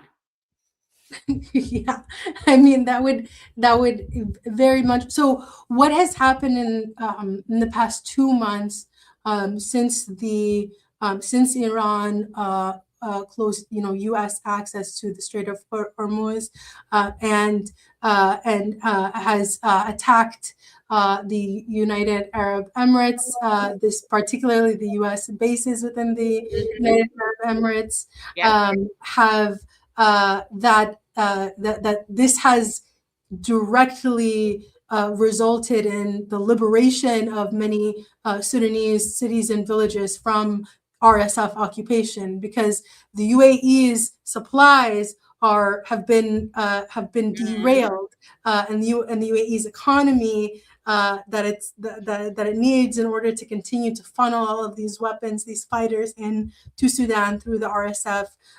It has been largely unable to do so. The RSF drone capacity has been severely limited directly due to the Iranian closure of the Strait of Hormuz to the UAE and to Israel, and by these direct attacks on the bases in the UAE. So we were already seeing very much the effects of a weakened UAE on a liberated Sudan, and liberated specifically from the RSF, because again, their supply lines, their fighters, their weaponry is being severely depleted in this time, and that's giving opportunity for military defeat of the RSF in a lot of these regions, especially throughout North and South Kordofan at this time. Good. I'm glad to hear it. And because that was one of the sort of side benefits. I've been sort of looking at this when Iran is done having their way with us. And the benefits are we will no longer exist as empire in West Asia. That's done. We're done, which is great. And then second, as I've been saying, I think Taiwan is going to get itself situated and settled, and we're going to be out of that too. And now I think that if the UAE really gets taken offline, which kind of looks like it might happen, then that might also help facilitate a resolution for Sudan as well. Suad, before you go, I think it's very important that people understand, and I've said this many times, we've always talked about what is it exactly that we here stateside can do to help.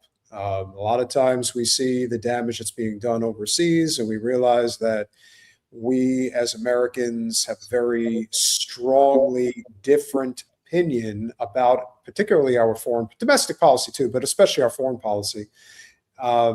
And so we want to know from your perspective what it is that we can do to help continue to spread the word about what's going on and how to effectively help facilitate whatever change we can bring about in support of the Sudanese people. Yeah, very plain and simply. Thank you for that question. Very plain and simply, those based in the U.S., whether you're Sudanese or not, you have an obligation to stop the arms that are coming out of this country to kill Sudanese people. Again, the U.S. is the main arms manufacturer of the UAE, that it's manufacturing the weapons that are being used by the RSF to kill Sudanese people. And so it's not only immoral, but it's illegal under international law and under U.S. law that the U.S. continue to supply the UAE with arms, despite U.S. intelligence confirming the UAE's role here, despite U.S. lawmakers, officials, continuing to state that the UAE is conducting this genocide, and that even the former U.S. Special Envoy to Sudan's Cameron Hudson stated the U.S. could stop this at any moment with a single call. Like, that's what it would take. It would take a threat of sanctions, a threat to cut arms, not even actually doing it, just the threat of it would stop this arms supply chain. There is an active UAE arms embargo bill. We're demanding that the U.S. State Department suspend all arms sales and exports to the UAE in the condition that it continues to support and fund, give weapons, fighters, and supplies to this genocidal militia. The UAE arms embargo is a bill that was the Stand Up for Sudan Act was introduced in both the House and the Senate. We have a really accessible and easy to use toolkit that we've created at Decolonize Sudan decolonizasudan.org/UAE arms embargo. decolonizasudan.org/UAE arms embargo. There we give you a call script. We give you all of the resources, the evidence you need. And in fact, the last page is a list of empty condemnations of your policymakers. Policymakers love to bring up Sudan, especially when it comes to weaponizing Sudan against Palestine. But they, of course, are continuing to support the genocide in Sudan as long as they are not stopping the arms that are coming from the U.S. So we've put a list of all of our politician condemnations and quotes on the violence in Sudan that have yet to sign and support this UAE arms embargo bill. And you can use that in talking to your Congress people, like, hey, you said this about Sudan. Why are we still continuing to send weapons? Why aren't you supporting this bill? So again, that's decolonizasudan.org/UAE arms embargo. Links are in the description, guys. Suad, as we said, to you, to Dr. Joab, and obviously everybody else that we have had the privilege of meeting in DC. There obviously is a lot of head banging against the wall when it comes to trying to talk to federally elected, compromised financially federal officials in the United States. However, the true benefit of meeting in DC is, as Jen likes to say, we are creating this web of people that are trying to take this country back. You want to call it the America First movement, you could call it whatever you want. But at the end of the day, the American people are rising up day by day against this tyrannical government that is basically going to sink itself into the seventh circle of hell if it doesn't stop attaching itself to Israel, among other reasons. We are also in what we think is probably late stage capitalism, if not the outright break of the empire. Here's hoping. Yeah. So depending on how things ultimately unfold, I think what we do have here is another opportunity to spread the word, spread the message, and continue to build this web so that when people are looking for reasons to not cross-pollinate, we are now discovering that that is actually something that is not happening anymore. People are actually looking to form connections, put differences aside, and make it so that the change can happen. The last bastion of support that the Zio state has in the US is anti-Muslim bigotry. It is still strong. It still plays a role, but we are fighting through it. And if Abdul El-Sayed is able to win that primary in Michigan, that's going to be an even bigger signal saying that, yeah, change is actually possible in this country. Here's hoping so. And we obviously thank you so much, not only for what you're doing, which I'm sure is a thankless job in many respects, but we have your back, and we definitely look forward to collaborating further as we go forward. Yeah. And I just want to say my people are all the people. I'm not an America First person. I'm a humanity first person. And to me, none of us are free until all of us are free. And the fact that Sudan is a country that is not as on our radar doesn't make it any less relevant that the people are not free. So I'm a global person. And I am going to be, we will connect you with other high profile people in independent media. To get your message out there. We know tons of people. So we are more than happy to have you on bigger platforms that get even bigger reach. Yeah. Whatever we could do to help, that's what we're here to do. Keep fighting the good fight, and we will definitely be talking to you again soon. Very much appreciate you both. Thank you. Thank you for having me on. Thanks. Take care. And if you do appreciate these conversations, which we think you do, because again, can I first say, but you just continue. Let me just say something before you get in all the super chats. Okay. So guys, Travers has been put in timeout. And Travers, you were getting a little mouthy. So you're put in timeout, but you'll be back. Jordy Ladd, thank you for becoming a YouTube member. I don't know if you're Irish, but if you are, we appreciate you. And for as little as $5 a month, you could become a supporter of this small but mighty yet still growing channel. And we have been heavily suppressed. Heavily. I can get her on with Sabby. I think we can probably get her on with Sabby. Certainly. Jordan, I think Sabby would be happy to have her on. I think Katie would have her on. I think, it's definitely a handful of people that would definitely like to talk to her. This is, again, especially because right now we know we're having an impact, the level of suppression that this channel is being hit with right now is hysterical at this point. It is so obvious that they bury our channel in the corner. Okay, that's not going to change what we're doing. So we are small. Oh, it's definitely not changing what I'm doing. But we are mighty. Smiley Miley with the 20 pounds. Oh, goodness gracious me. Oh, yep. I see a Zio pussy reference. Bring it. What Moskowitz and others have done to Al Green was deplorable. We could go to him next. That's fine. We have that set up, but yeah, we'll get to that because any opportunity to bring out the Zio pussy.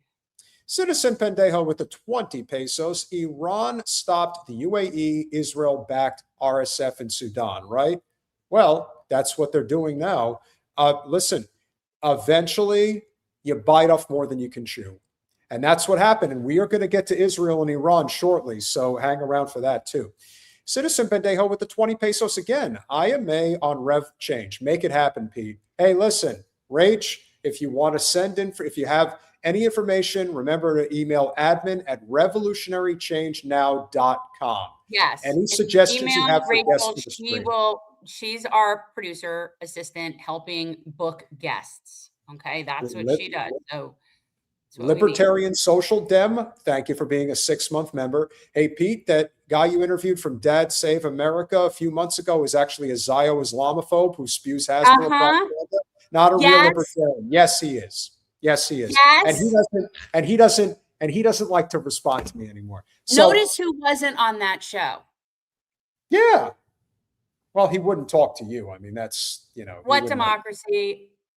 Look, if what this word has over Peter, I go manish to Nahala because why would this be different than any other day? So, yeah. Well, the thing that you mentioned about him and that, listen, we had a friendly chat. There's no question that we did. But at the end of the day, this is a class war. And as Jen pointed out, this guy grew up in an affluent Italian family in Philadelphia. The guy doesn't know the meaning of the word struggle. And the type of stuff that he would spew was absolutely insane. That only a person who grows up with two surgeon doctors for parents, I mean, I'm not putting it on that. I'm not putting it on that. I know many people that have grown up and are not oblivious and that are privileged. That's not an excuse. In fact, it's less of an excuse because you have access to infinitely more information and resources to educate yourself with. It's a choice. So you should be less ignorant. So then he's just an elitist, which again is not surprising. Correct. Libertarian Social Dem with the $4.99. We can't let Dan Bilzerian mess up Aaron Baker's chance to defeat Randy Swine. I like Dan, but he will give a huge win for Randy. AIPAC needs to step in. Here's the problem.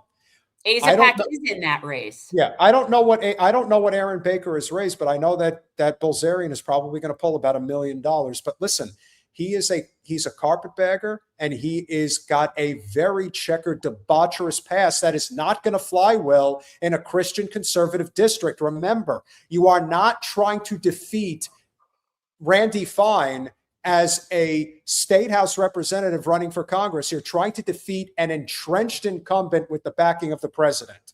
If you think that doesn't matter in a district like that, trust me, they're looking for anything that they could throw at the wall against Bilzerian, and it's going to stick. Where is he from? Where is he coming from? Bilzerian, I think, is from Tampa, but the guy has been living, again, west coast of Florida. Okay, but is he a Floridian at least?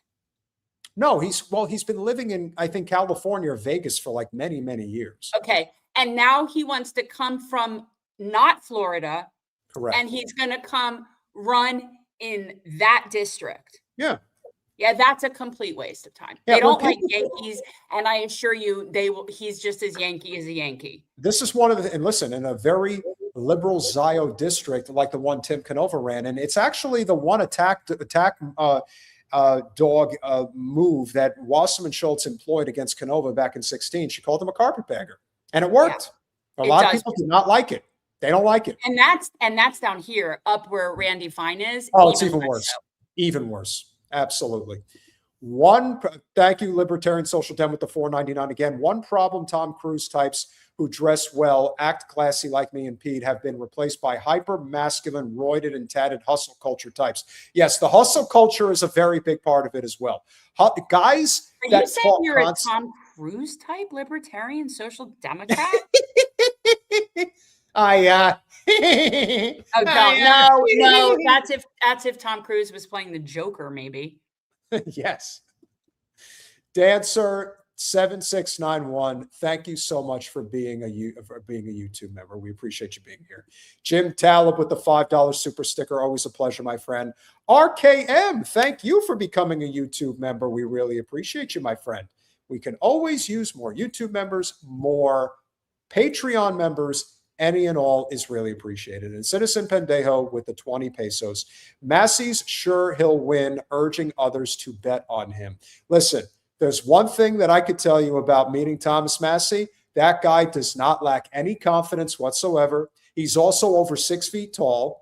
He's taller than I thought he would be. He's about 6'1", 6'2". So I was actually surprised. I didn't think he was that tall. Let me tell you, that's how I feel about Thomas Massie. Yeah. He's Sequoia. He's Sequoia. And Yeah, Sequoia energy is appreciated. Let me tell you, when we took our picture together, he said, Pete, hang on a second. I got to put on my ticker. Because he always talks about how we're just an out of control spending machine of a war economy nation. And it's the little things that you just know that he's a real guy. Like, he's a real guy. And there's not a lot of them on the Hill. He just happens to be one of them. And that's why we really feel an obligation to help him and make sure. And let me tell you, you want a unity ticket in the United States? That's your unity ticket if you're going to fight for one. That is actually very interesting. Yeah. Very, very interesting. And I wonder if it's just so hard to think of 2 reps going up to that level. It doesn't usually happen. It's usually governors and sometimes senators. Some senators. But most of the time, with the exception of Trump, Eisenhower, and I think Ulysses S. Grant, and Trump was no general as much as he wants to believe in his mind that he was. He's a general. The overwhelming general, majority. like I'm a ballerina. We've had 2 presidents, or 3. I think it was 3 presidents that were actually from the House of Representatives, and the last one was James Garfield, and he was assassinated. So it's very rare, but overwhelmingly, it's always the governors. Those are who become president of the United States. Now, is that going to change? I don't know.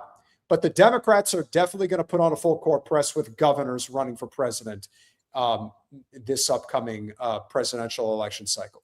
So, and again, at the end of the day, it's all about who the Zio billionaire class wants. Jen, you pulled it up. I was ready to go on to the next segment. You want to keep going? Oh, you don't want to? I thought you were doing. We'll do super chats again at the end. Tordal. Going Tordal with the $5 going to the Abdul El Sayed event at Wayne State University in Detroit. What should I ask? The only GOP candidate is an early retiree from Florida, Mike Rogers. Here's what I would ask. Well, first of all, I would ask you to find out if their communications director is there, because we would like to have him on the podcast. So that would be one question, but that's something that you don't actually ask him directly. Her name is Roxy. We're trying to get him on the show. We've been trying to get him on the show. And the truth is he's running a statewide campaign in a very contentious race. So, it is what it is.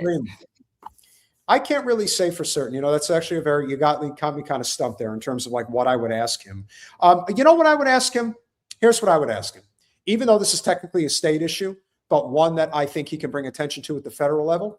If he were to be elected as the next U.S. Senator from the state of Michigan, will you make it a priority to ensure that the water pipes in both Flint and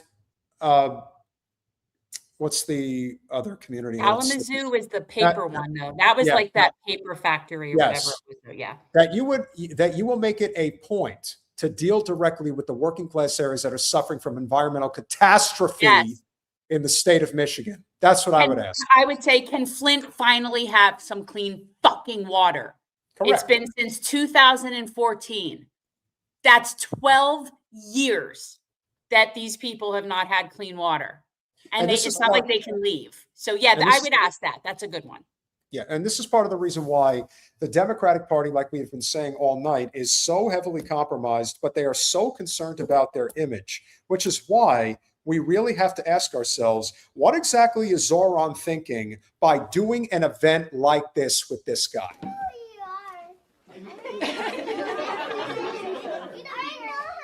Who is he? He's the mayor of New York City. That's who he is. That's who he is. I know your name. You know my name? Yeah, I know your name. Now, could we just first say how cute these kids are? Like, I'm not even looking at Obama. I can't. He disgusts me to no end. I am literally just watching Mamdani, and for now, he's still cute to me. All right, he's still Yes. cute. We Listen. could talk. I'm not thrilled with all the things, whatever, but he's cute, and these kids are cute. And I'm just pretending that Obama isn't sitting there trying to somehow rehabilitate himself. You know, Not going this to is- work, Barry. And this is why I would disagree with, friend of the show, Nick Cruz, over at RBN. And what I think you have to remember here is that it's one thing if Zoran is doing the pomp and circumstance and compromising his principles in order to ingratiate himself to, let's say, Obama in this case. I don't believe that that is the case. I think Obama is desperate to improve his PR standing with this country. I think that's the biggest reason why this is an issue here. What do you think? Yeah, he's pathetic. He's pathetic. And he realizes that we're done with you too, Barry. Bye-bye. Yes. What's his first name? Mayor Mamdani. His first name is Mayor. That's his name is Mayor. Unfortunately, the person on the right cannot become president of the United States. But maybe he becomes the governor or senator. You never know. But he's definitely got some very impressive chops. And of course, if he does right by the people of New York City, then he deserves the kudos. I personally think that the only reason that this has happened is because the pomp and circumstance is very important to the Democrats, and Zoran knows how to play power politics. He really does. No, he's smart. And for right now, everything I will give the grace to view what he's doing as him strategically working his levers of power in various locations to get things done that he wants to get done. Correct. And as long as that is seemingly the case, then he's still cute. And listen, this is totally different than the ladder climbing, game playing, cosplaying, if you will, that AOC is doing. It's totally different. AOC has completely compromised her principles. As far as I could tell, Zoran is still fighting on the look. I used to work with Sid Rosenberg, and he's nuts, and he's got a lot of skeletons in his fucking closet, let me tell you.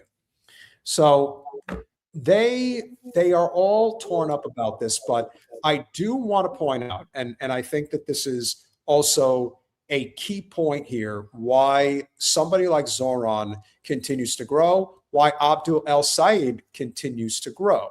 This is another example of such reason. They have very much shifted away from Israel. Look at this. Net favorability of Israel among men under the age of 50. In 2022, not too bad, but not too hot to trot either at -3 points. By 2025, again, down we go, -22 points. That is a 19-point shift in just 3 years' time. But it gets even worse. Look at this for Israel. -47 points. That's a 44-point shift away. Now, let me tell you. He's looking like Ben. Yeah. Now, let me tell you why Mr. Eyebrows, he's got some big wipers around his eyes too. Why this is a big deal. And this is what Jen and I have been saying. Israel is never coming back from this, ever. It's not a question of if, it's a question of when. And this is a prime example of this. And this isn't, keep this in mind, and this is really where the rubber meets the road. This is not 18 to 25 or 18 to 29. This is 50 and under. Your days truly are numbered. It's done. It's done.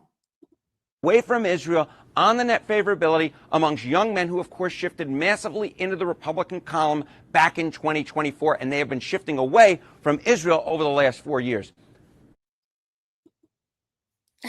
Now, why is this a big deal? Because the other thing that we're learning about the America First movement is that it truly is borderless in the sense that this is not about being in a political party.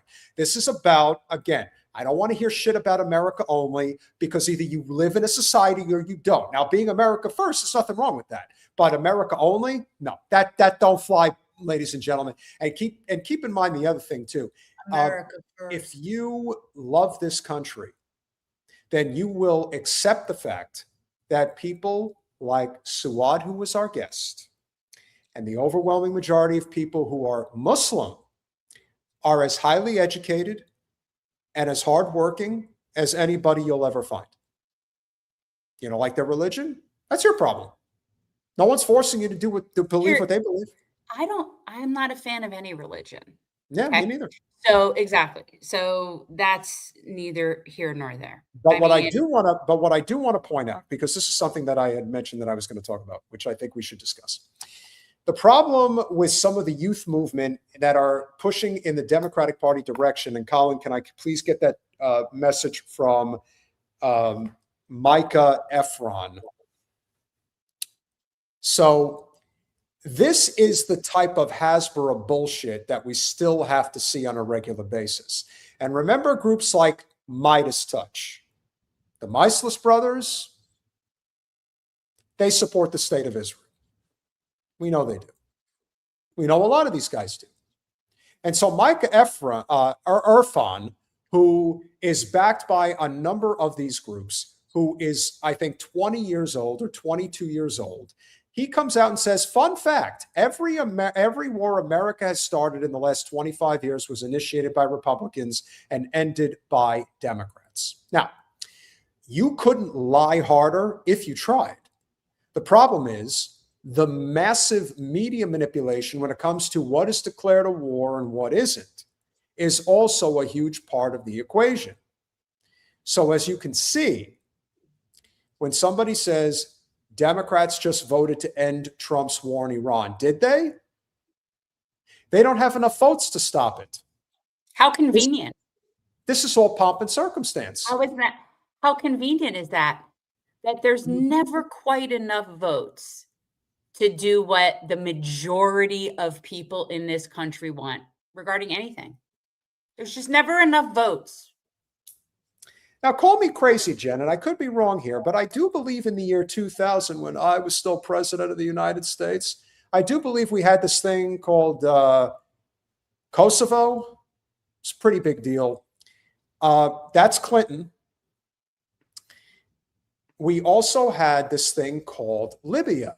Oh my God, this guy is such a, I'm like, oh, I hope my dad is watching. Dad, if you're watching, this is what we think of the Midas Touch guys.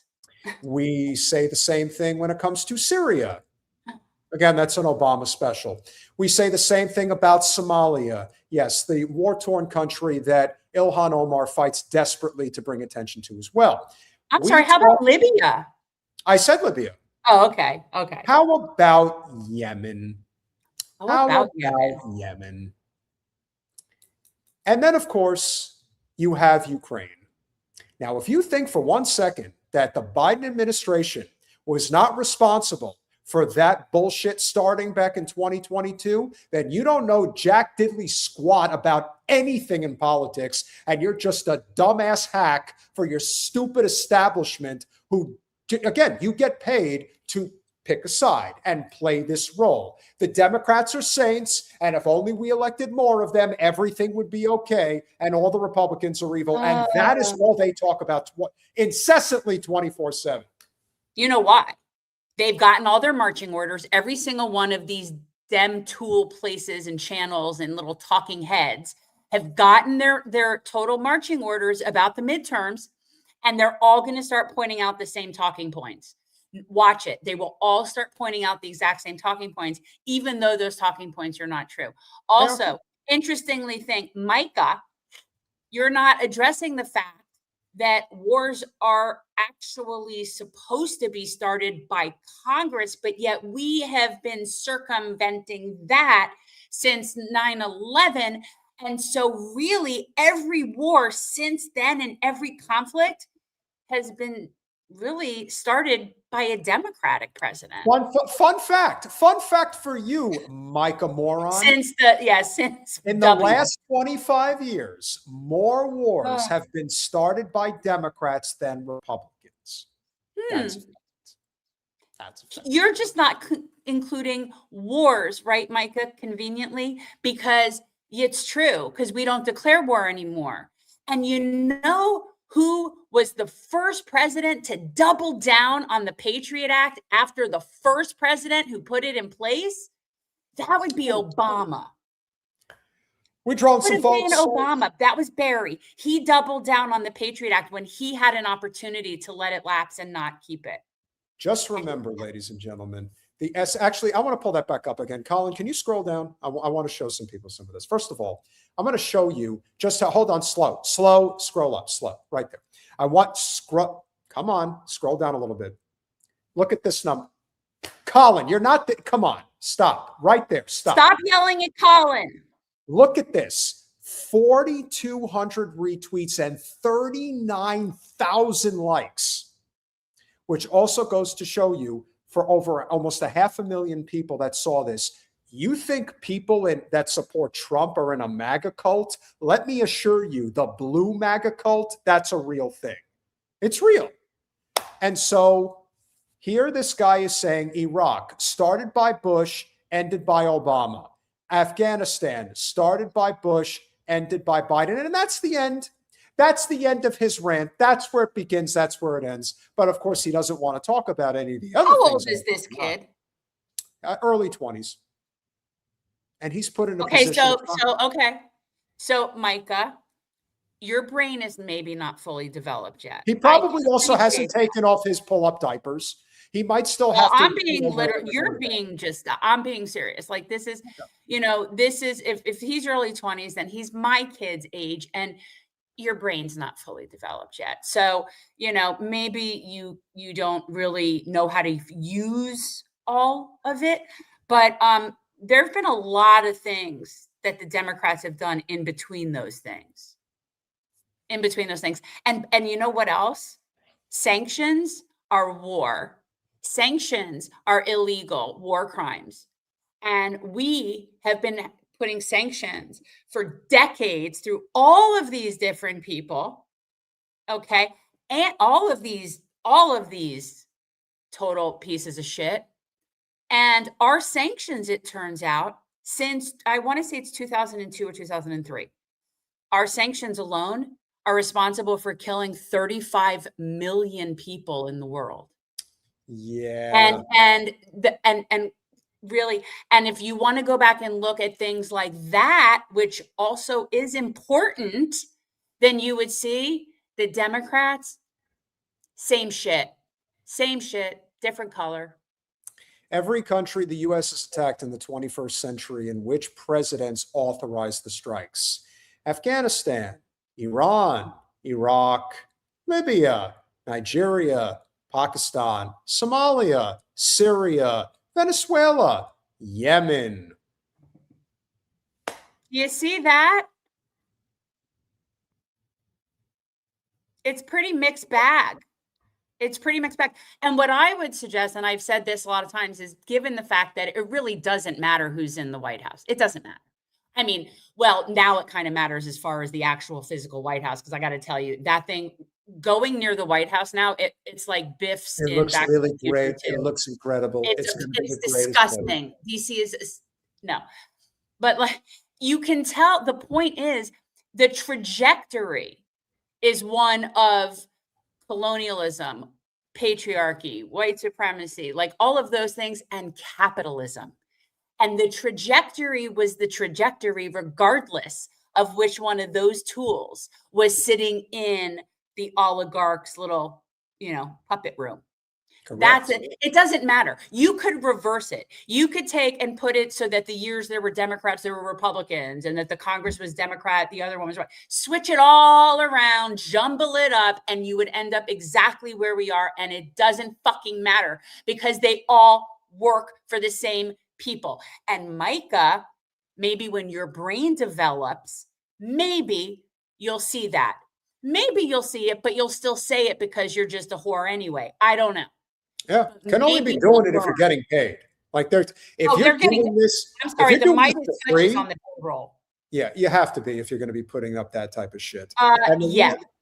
And the reason why this is so dangerous, and this is your last story of the night, is because apparently it's not enough what went down at Bondi Beach. Like now it looks like Israel is putting what, aircraft carriers in Australia? I What in came across a very interesting story. I thought it was very weird. Do we have that one? Well, I'm not sure what you have here with Moskowitz or FIU student or what these are. I have the FIU student. We'll get to that, and we're going to finish with the story about Israel with Iran and how they want more. But I think that it's definitely relevant to What's address. a sign? What's that other one down there? Who is that? Cory Booker? Yeah, we don't need to. Oh, don't make me watch that fool. We don't have to. Don't make me watch that fool. I Okay. cannot. So, Colin, can we please have the story for what's going on in Australia? Is the Raytheon one? Yeah. Okay. So what would be the motivation behind fortifying positions on the other side of the globe? You know, this is really the big question here. You know, what does this have to amount to? But RTX's Raytheon delivers first next-gen jammer shipsets to the Royal Australian Air Force. Before we even get into the article, first, I have been so remiss, my people. Yes, happy 420. And I've been so busy today doing stuff like outside, and I did lose track of time. So I didn't even like do 420 at 420, but yes, happy 420. Also, guys, let's first examine, why would Australia need bigger weapons?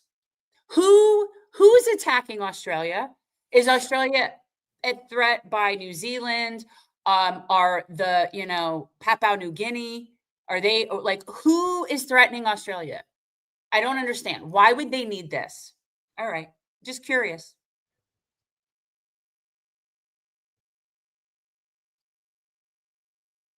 You want me to read it? Yes. Okay.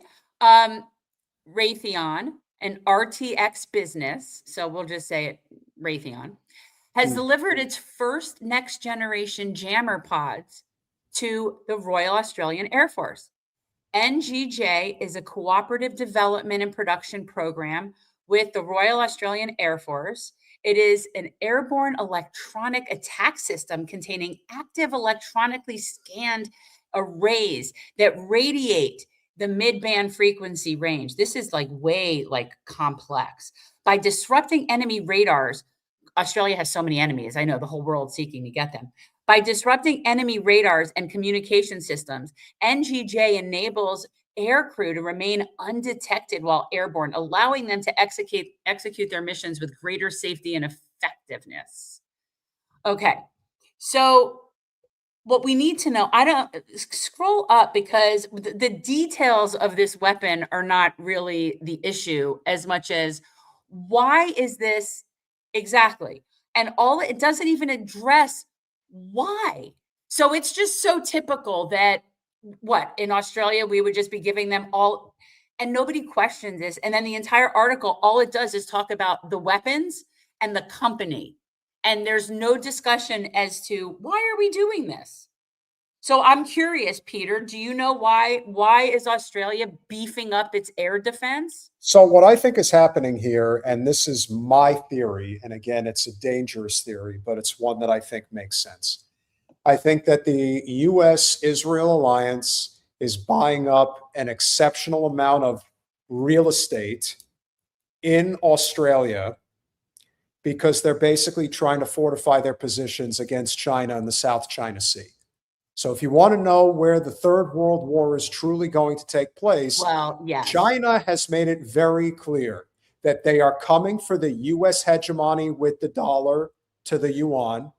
BRICS absolutely is the answer, the solution to U.S. hegemony around the world. And ultimately, Australia and its people overall are against the Zio state. Now, we saw what happened at Bondi Beach. I think we could both agree that that was some type of a false flag. The fact that our channel got hit for talking about it, to me, confirms that that's what it was. And now that you are finding out that Southeast Asia wants nothing to do with the United States, that where are we to go? Look at the clip that we showed the other night when the Brits confronted the Israelis in a Vietnamese restaurant in Vietnam. I'm Like, going to need to talk about that. That reminds me. Let me know when I can talk about that for a second.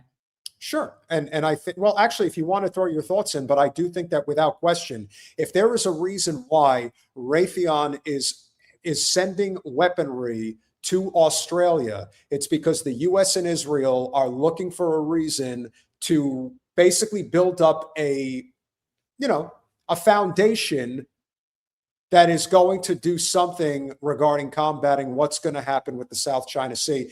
I think Taiwan is an issue, but more so than anything else, it's the South China Sea.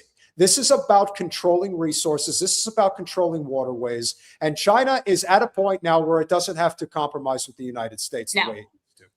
No, I think they've had it. The whole world has just freaking had it with us.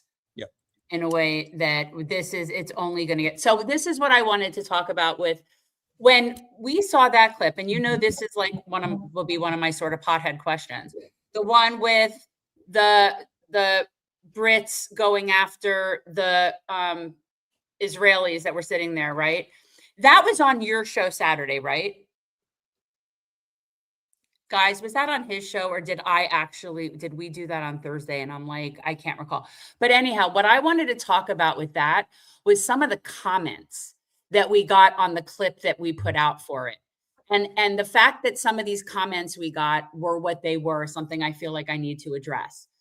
There were still people commenting that we shouldn't be generalizing and treating all Israelis that way, and that's horrible, disgusting behavior. And get the fuck Yes, out. we will. Get the fuck out of here. We are so over that. You're talking 82% of people that support erasing Palestinian lives. Yes. And you know what? The very few, and I mean very few, Israelis that are not on board, they will let you know right off the bat if you meet them, because they understand why the world feels the way it does. So you don't have to worry about that. You have an 82% chance of speaking with a psychopath. And no, we are not going to not generalize about them. And no, we are not going to let them eat their fucking meals in peace. No. And So you even said from the very beginning, because if you guys check our records, we were on this, and more specifically, Jen was on this from the jump. The first live that we did after October 7th, 2023, she basically pulled a Nostradamus and predicted all that was going to happen. And you said at the time, they've got a 3-week grace period is basically what they've got. And that's all they're doing. Yeah. From me personally, I want everybody to be on board at any point in time that they get on board, because that's in the best interest of the Palestinians. Correct. However, for someone to be in my life, you had max a 3-week grace period after October 7th to have your head screwed on straight and realize what the fuck was going on. Correct. So that's that. But yeah, I don't want to hear, if you are in any way a Zio sympathizer, you will not like it here. This will not be the place for you. No. I have way too much rage. Those motherfuckers had me planting non-indigenous trees over Palestinian villages when I was 16 years old. All right. We will make their lives hell on earth for the rest of their existence everywhere they go, as much as we can. One of the things that also we did not mention, that I did not mention on Saturday that we can mention right now, is that the last day that we were there, we stopped by the Palestinian Museum, which is not really a museum. It's a, it's a room that has history. It's not big. It's not like a traditional museum. They didn't say it was big. It's still a museum. But it is a museum. And when you're there and you realize, when you look at the old, like there was a map from 1935 that was in exceptional shape, and you can see it right there. And again, this is the thing about the British Empire that I don't think they get criticized enough for. When you look at not just Palestine, but you look at what the West Asia part of the Middle East, or whatever you want to call it, actually was, it was significantly different. People, again, very powerful people, basically drew lines on a map and decided that this is where this goes, this is where that goes. This is why one of the things that never really gets talked about enough when it comes to Russia and Ukraine is how all of Eastern Ukraine is ethnically Russian. Like, that's a big thing. You think that somebody who was thinking about geopolitical opportunity when they drew those lines, especially at the fall of the Soviet Union, that they did not have this in mind, that they knew that there were endless amounts of conflicts that could generate trillions of dollars over the long run for the military industrial complex worldwide, that they did not have this in mind? Of course they did. And that's the exact same reason why you look at the bullshit that is going on now with the whitewashing. You go into a place like a Palestinian museum, you find out very quickly just how much pillaging the U.S.-Israel alliance has done to that region. How it's absolutely insane. And guys, it is a very small museum, but what's really cool about it is the people that work. It's more of it's a museum, but it's also a resource. And I say this because when I was in there, I got there before Peter. And so I was walking through it, and there was a woman in there, and I had been talking to her, and it turns out she was from Tanzania. And she's in there with her son, and she's trying to find a way to explain to him what is going on in Palestine. And the kid was maybe 7 or 8 years old, but he was definitely interested. And I asked her where he goes to school, and he goes to school in Northern Chevy Chase. So this kid is coming home from school with talking points from Zios, probably not understanding anything but what the kids in his school, which is a very Zio heavy area, are saying. And this woman is looking for help to try to explain it in an age appropriate way. And this place was able to help her do that. And the people that work there are a resource. And all of them, there are volunteers there that are Jewish people, I was told, that are not, but the people there that we saw, they're all Palestinian. They all have different stories in terms of the diaspora. And that was really cool. So it's an exhibit, and it's a resource, and it's got a nice community vibe there. And I think, I liked it very much. Alan, thank you for that information. I assume you may very well be in Aussie land. If that is the case, I mean, listen, people do have to protect themselves. And yes, unfortunately, as much as we hate having to say this, the biggest deterrent from being attacked by the U.S. or Israel is nuclear weapons. It's a problem. And so but I get that too. If I thought this were Australia really being concerned about Australia's security, that would be a different story. I don't think this is as much Australia as much it is American empire using them as a space and using false flags like Bondi Beach to further support, like to manufacture consent in Australia. But if it's a matter of just Australians wanting self-defense, that would be a very different type of thing. I think this is more American empire at play. I would agree. And thank you, JD. Really appreciate it. Thank you, JD. Appreciate that. It was a nice place. It's only open Friday, Saturday, and Sunday because it's all volunteer. Yeah. It's $10, and the money goes to the organization. It goes right to the museum. Hey, Lila. We're talking about our trip to DC and the museum. There's a museum of the Palestinian people in DC, and it's just a small little private, museum. And it was really nice there. It was very warm there, welcoming. To put an even more impressive bow on what Jen has been saying about how there is absolutely no compromising whatsoever with Zios. And this is, again, the issue at bar here, because they have, forget if it's a 3-week grace period, forget if it's a 3-month grace period. We are talking 2.5 fucking years now that this genocide is going on, and they've expanded it into southern Lebanon, and that is exactly what they're doing there. They are doing it in Sudan. They are doing it in the Congo. They are doing it in Myanmar. And as far as I'm concerned, this is only going to continue until we basically make them persona non grata across the globe. And that is what needs to happen. And if you need any further proof that we're correct about this, Colin, please pull up the story about Israelis wanting to continue, start up, and accelerate the war with Iran. They don't want to stop. No? They want more. Okay, so for anybody that was ever commenting about giving these people peace when they're out just enjoying a day, no. Fuck these Israeli, people. according to the New Yorker, Israeli voters are against a ceasefire with Iran and think Netanyahu has not gone far enough. Not far enough. Really? In Iran. Now, keep in You know mind, what? You know what I want to say to these guys? Fly, Icarus, fly. Please, please keep just poking at Iran even more. Please. I honestly, you know what the hard reality is for so many people who don't understand our visceral hatred towards these low-life, inhuman pieces of scum. seriously. The people that are being polled here, I guarantee you, I don't know if it's 100%, but let's just assume that it is pretty damn close to 100% of the people polled are not anybody who is actually putting their lives on the line to fight Iran.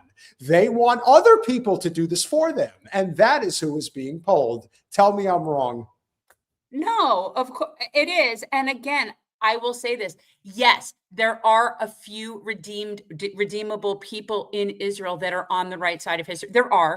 They do exist. But those people, they understand the rage and the hate that the world has against their nation. That's why they are also standing up. So the percentage is high. The percentage of psychopathy is high. Very high. Colin, can you please pull up the article?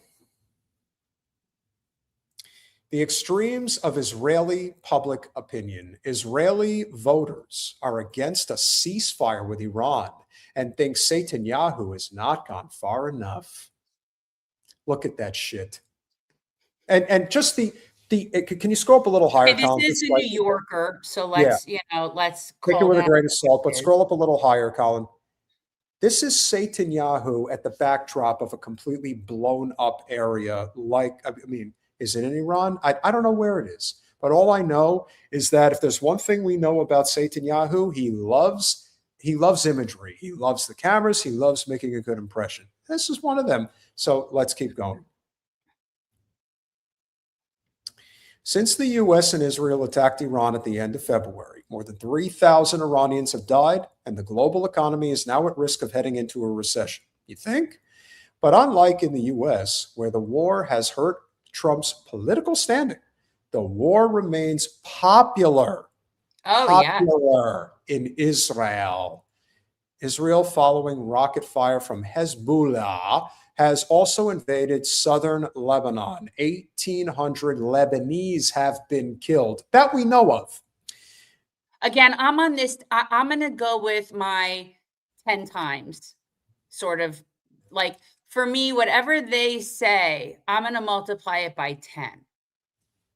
Safe assumption. Yeah. And yeah, I'll stand corrected if that ever is shown, but I just don't believe this.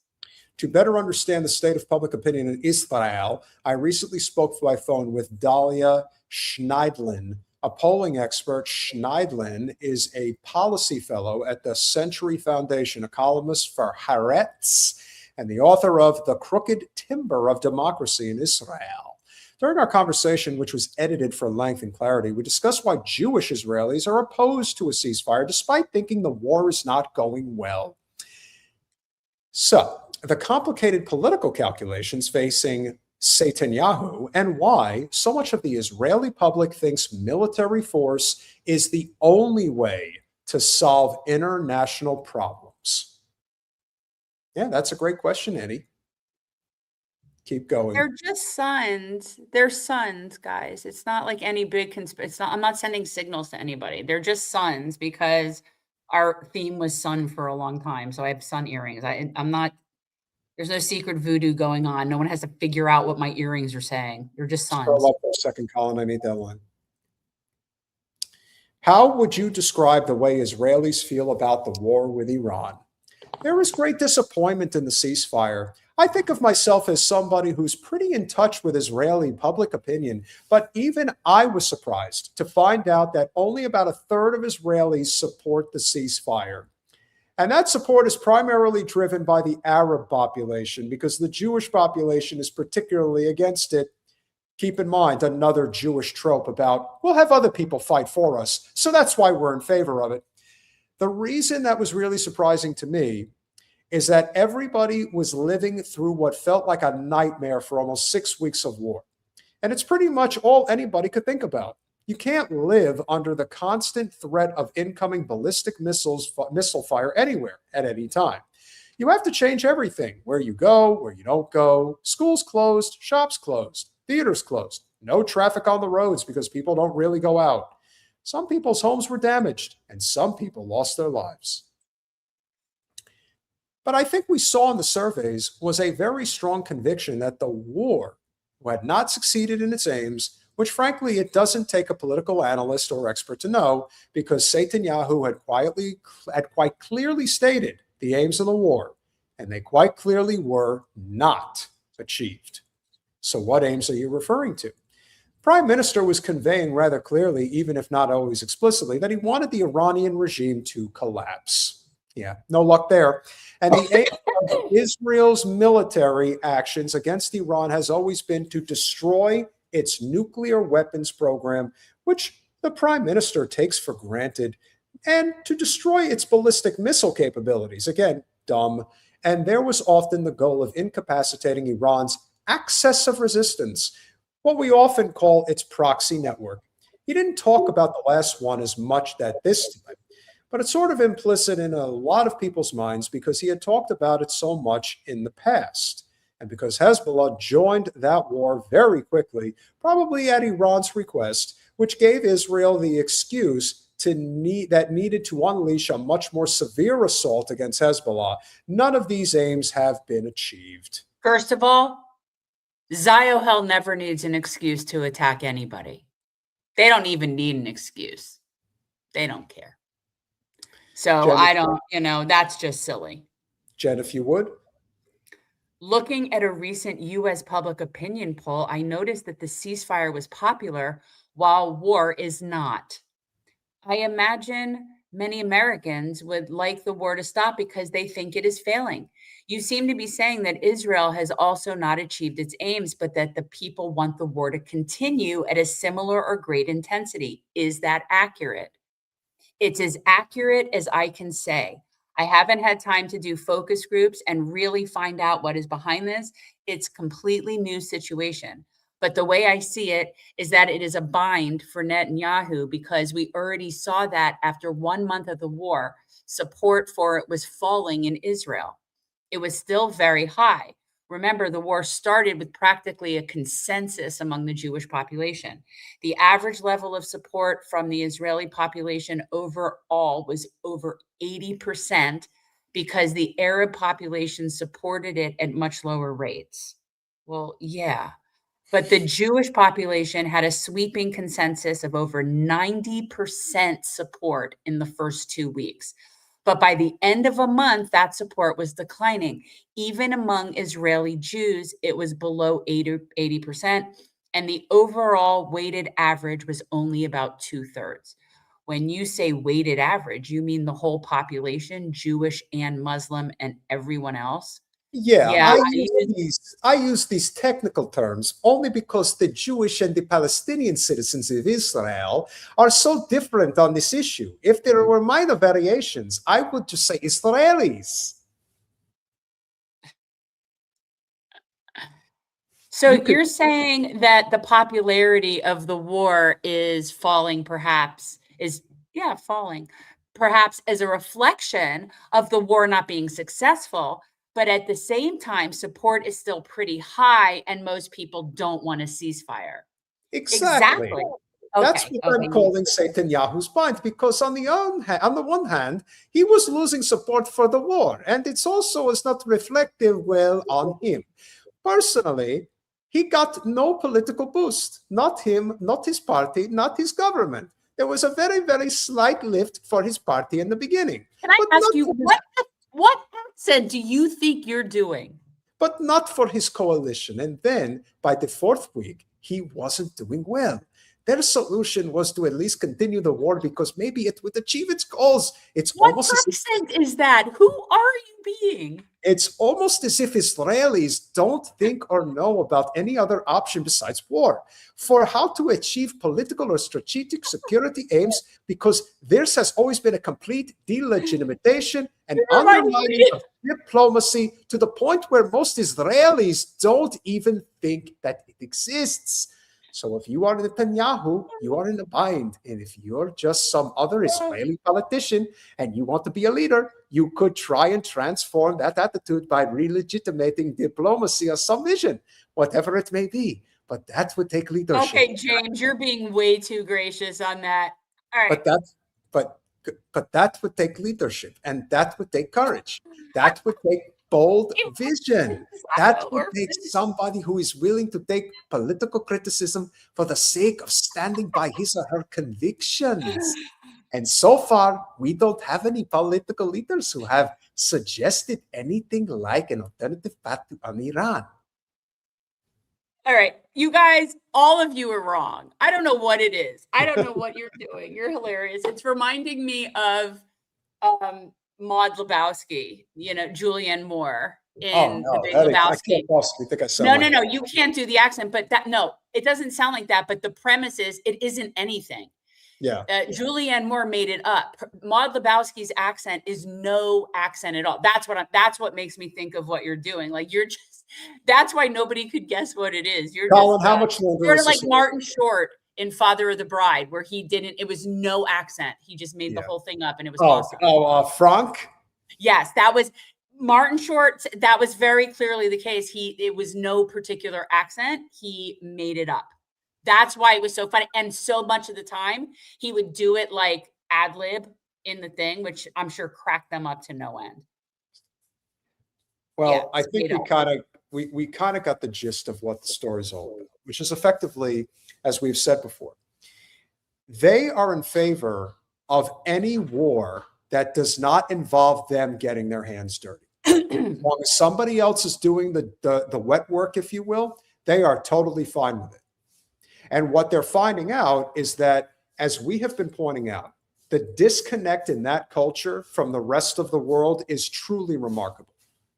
Like, they are truly insulated from the rest of the world. Yes. And what is ultimately going to be the outcome of this nightmare is that when it eventually becomes, when the rubber meets the road, where their entire country is collapsing, they're never going to be able to wrap their head around it. They are so ill prepared for their collapse. It is going to be so much worse than anything happens here in the States, because tens of millions of people in this country are actually prepared for the U.S. to collapse. The people that are in Israel, they're screwed. Yeah, in Israel, they really have no idea. Like, they really don't. And the reason why we have to be firm about where we stand here at home is that there was an insane story. And Colin, I don't know why you pulled it, but please put it back up again. Was it the one about the statue? Is that what we're going to finish with? So, no, this is about what just happened at FIU. Henry, you don't get to be defending stuff like that and then having a problem with the untouchables. Okay? Don't do it, man. Fighting words. And I do love Dick Van Dyke. And the truth is, Mary Poppins is my most all-time favorite Disney movie. In fact, the last time I was at Disney with both my kids when they were little, when they were both there, we were on our way out of the Magic Kingdom. And I kid you not, I squealed because there was Mary Poppins, who, as we know, is practically perfect in every way. And yes, she is. And it wasn't even in any relation to the fact that I was there with my kids. It was genuinely, I squealed when I saw Mary Poppins, and I had to go take my picture with her, and she was lovely. And if anybody does not know this, at Disney, and while I will never theme park again, the characters that are actual people, I don't know if you know this, but do you know this? The characters that are people, not the people that are wearing the big helmet, like not the Mickey, those guys don't talk. but the Right. characters that are real people, Yes. like they Like, are, they like are Ariel and- method. Yeah. They are, but they are so, they are not allowed to break character. Also, when kids hug them, they cannot unhug first. They have to hold on until a kid has to unhug first. Like, there's so many rules, but those people are so method. And so the Mary Poppins, she was practically perfect in every way. It was so good. I was like, I have a picture of me and Mary, and I was so excited. One of the saying goes that the night is always darkest before the dawn. And what we are going to be noticing here in the United States, particularly in the state that I still live in, there are, and I've always said, in terms of her crimes, Debbie Wasserman Schultz is one of the most notorious insider traders this country's ever seen. In terms of the policy that she worked on to legalize in the United States, was anything and everything that was anti-BDS. That is what she lived for. That is what she fought for. And the state of Florida, as much as any state, is a state that is recognized as one that if they want to come after you in certain forums for saying anything against the state of Israel, they are going to do it. And this is an example of what just happened to this young lady for saying, again, it's insane on its face, but this is what's going down now. Pay close attention.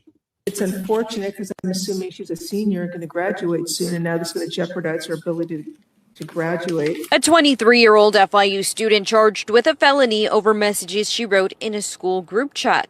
Gabriela Saldana facing a judge Thursday morning. According to her arrest report, this went down in a WhatsApp group chat of about 215 students, where students were discussing an event that was to take place Friday at the Ocean Bank Convocation Center on campus to make their capstone presentations. An FIU police officer read some of the statements in court. The exact words utilized was, "There's going to be a bomb in the Ocean Bank Convocation Center, and it's going to be at Jonathan's fault," one of the members in the chat.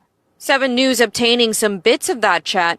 It seemed the student wanted the event rescheduled and wrote, quote, "Netanyahu, if you can hear me, drop some bonbons for us capstone students in Ocean Bank Convention Center." Okay, so what is effectively being discussed here is that this lady, a college student in a WhatsApp chat, is, for whatever the reason is that they didn't like the Ocean Bank Convention Center at FIU, is calling on Netanyahu to bomb the center. So it wasn't, oh, we're going to bomb the center. It's, hey, Netanyahu, can you bomb the center? So this has this woman in handcuffs in front of Mindy Glazer, the judge. Make Where of that is what this? Is Miami. this in, this is Miami. This is Dade County. Yes. Other students wrote they didn't take that text lightly. She later in the chat wrote, quote, "I wrote a dumb joke that should not have been made." I can understand your position, Ms. Corey, and you're saying this is a joke, but to an objective person, it's not a joke. And there would Actually, it is. No, you're right. You're right. We thought that literally this woman here, That this woman, who they probably looked into, Milikowski's here, and that somehow that was going to be a provocation for Ziohel to physically drop a bomb in Miami, where Ziohel, where Milikowski's son lives. There's two things that I'm going to point out here that I think is obvious. Okay. First of all, yes, Judge Mindy Glazer is a Jew, and I have no doubt she's from Miami. The other thing that I'm going to point out here is that this girl looks like an immigrant. She is either a first-generation American or she is an immigrant and she's not a citizen. So she's already got two whammies going up against her, being an Hispanic American in South Florida, which is, again, in a place like Miami Beach or the coastline of Miami. Totally different world there, especially with somebody like this. I guarantee you, Jen, and I guarantee you, audience, this young lady has a clean record. She has nothing I think against we're all totally also missing the point, like completely missing the point. Like I'm sitting here and I'm thinking about this like in the literal sense. So her her issue was she didn't want to have the graduation at that location. Was that basically what it was? Whatever the reason is, this is No. But that's what I'm saying. It doesn't matter. But the point is, she's not saying anything that's calling for harm to Ziohel or to any Israelis or to any Jews. She's asking for Netanyahu to bomb a building. And so I'm sitting here and I'm thinking the only issue was that there is sort of this like asking for violence to this location. But the issue has nothing to do with quote unquote anti-Semitism or anything. correct. She's not seeking, she's asking Netanyahu to drop bombs on this place so that she doesn't have to have this thing there. It's just a stupid thing to say because she's, again, And brain's again, not fully within developed. a matter of cares? minutes, and within a matter of minutes, she says it in the chat. I made a dumb joke and I apologize. And it isn't even, but yes, it's a dumb joke, but it's only a dumb joke in the sense that calling for violence, but nothing to do with anti-Israel, anti-Jewish at all.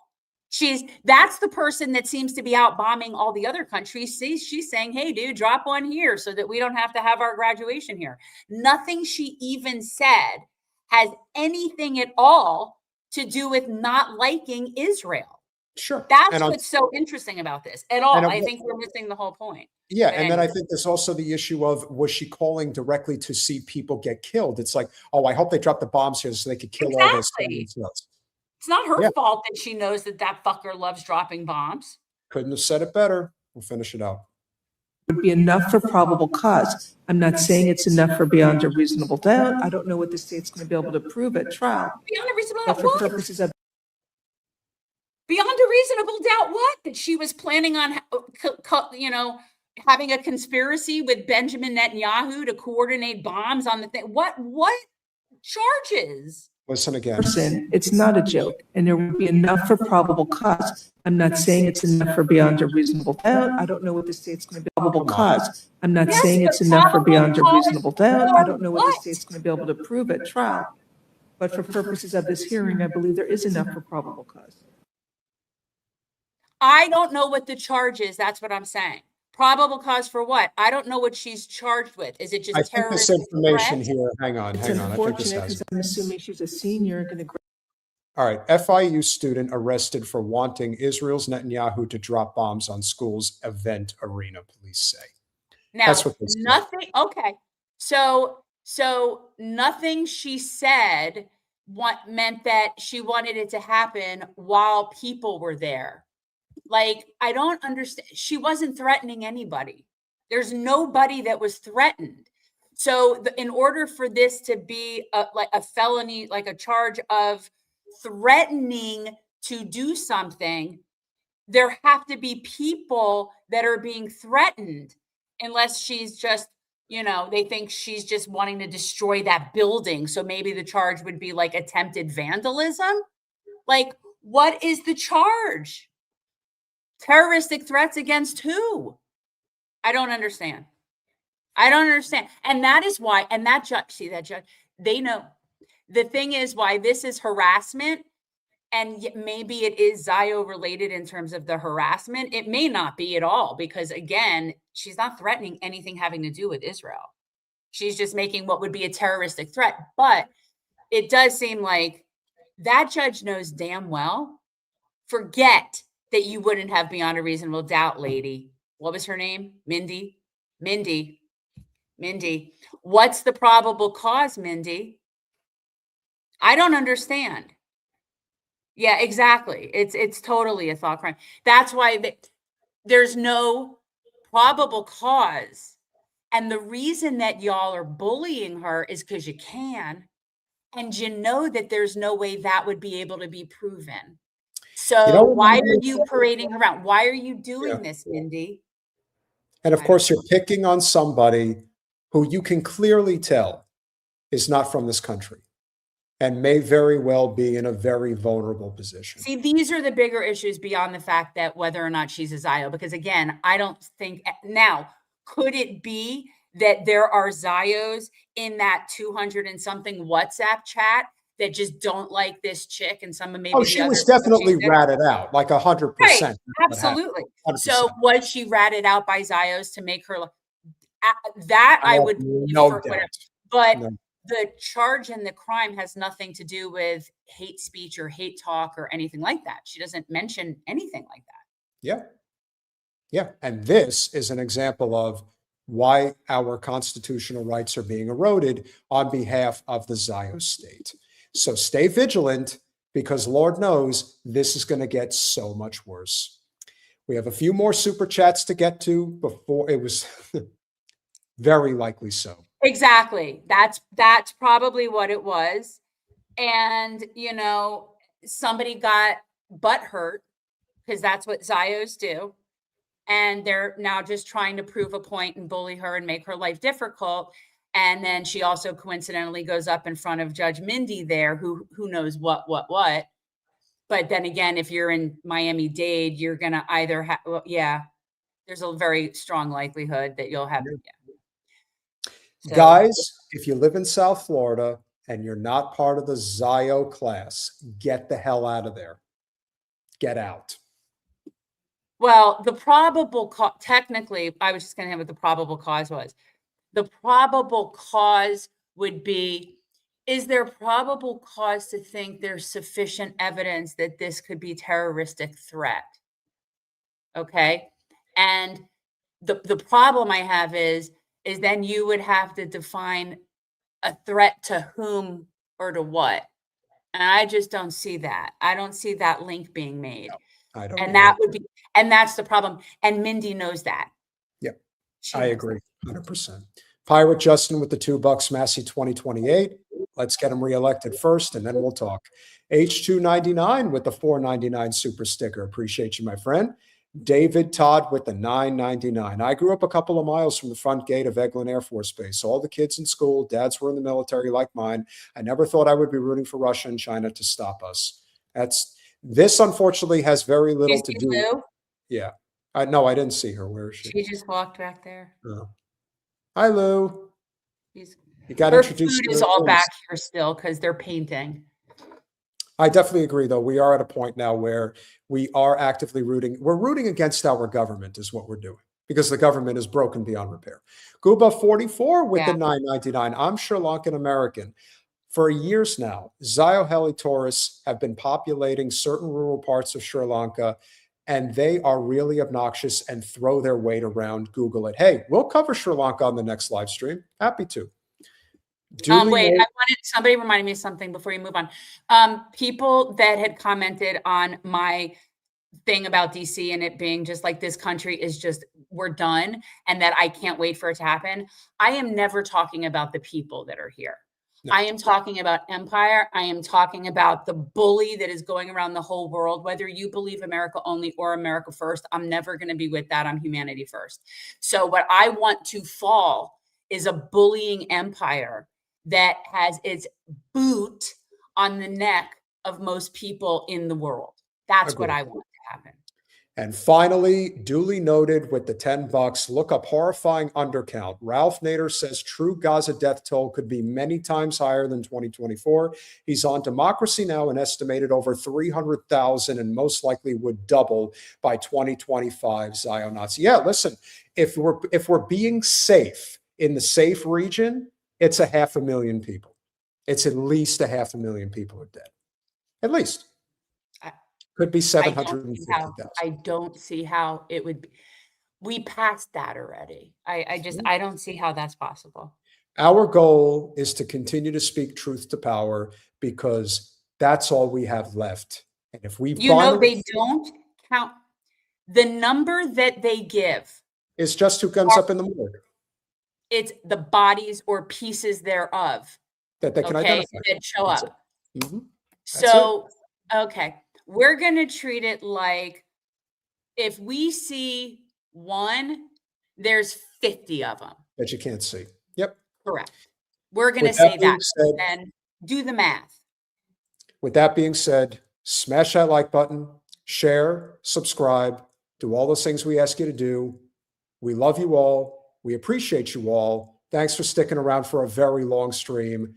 And we will see you Thursday. And thank you for complimenting both of our hair throughout the night. We did not go get our hair done together, and free Palestine. Good night, guys.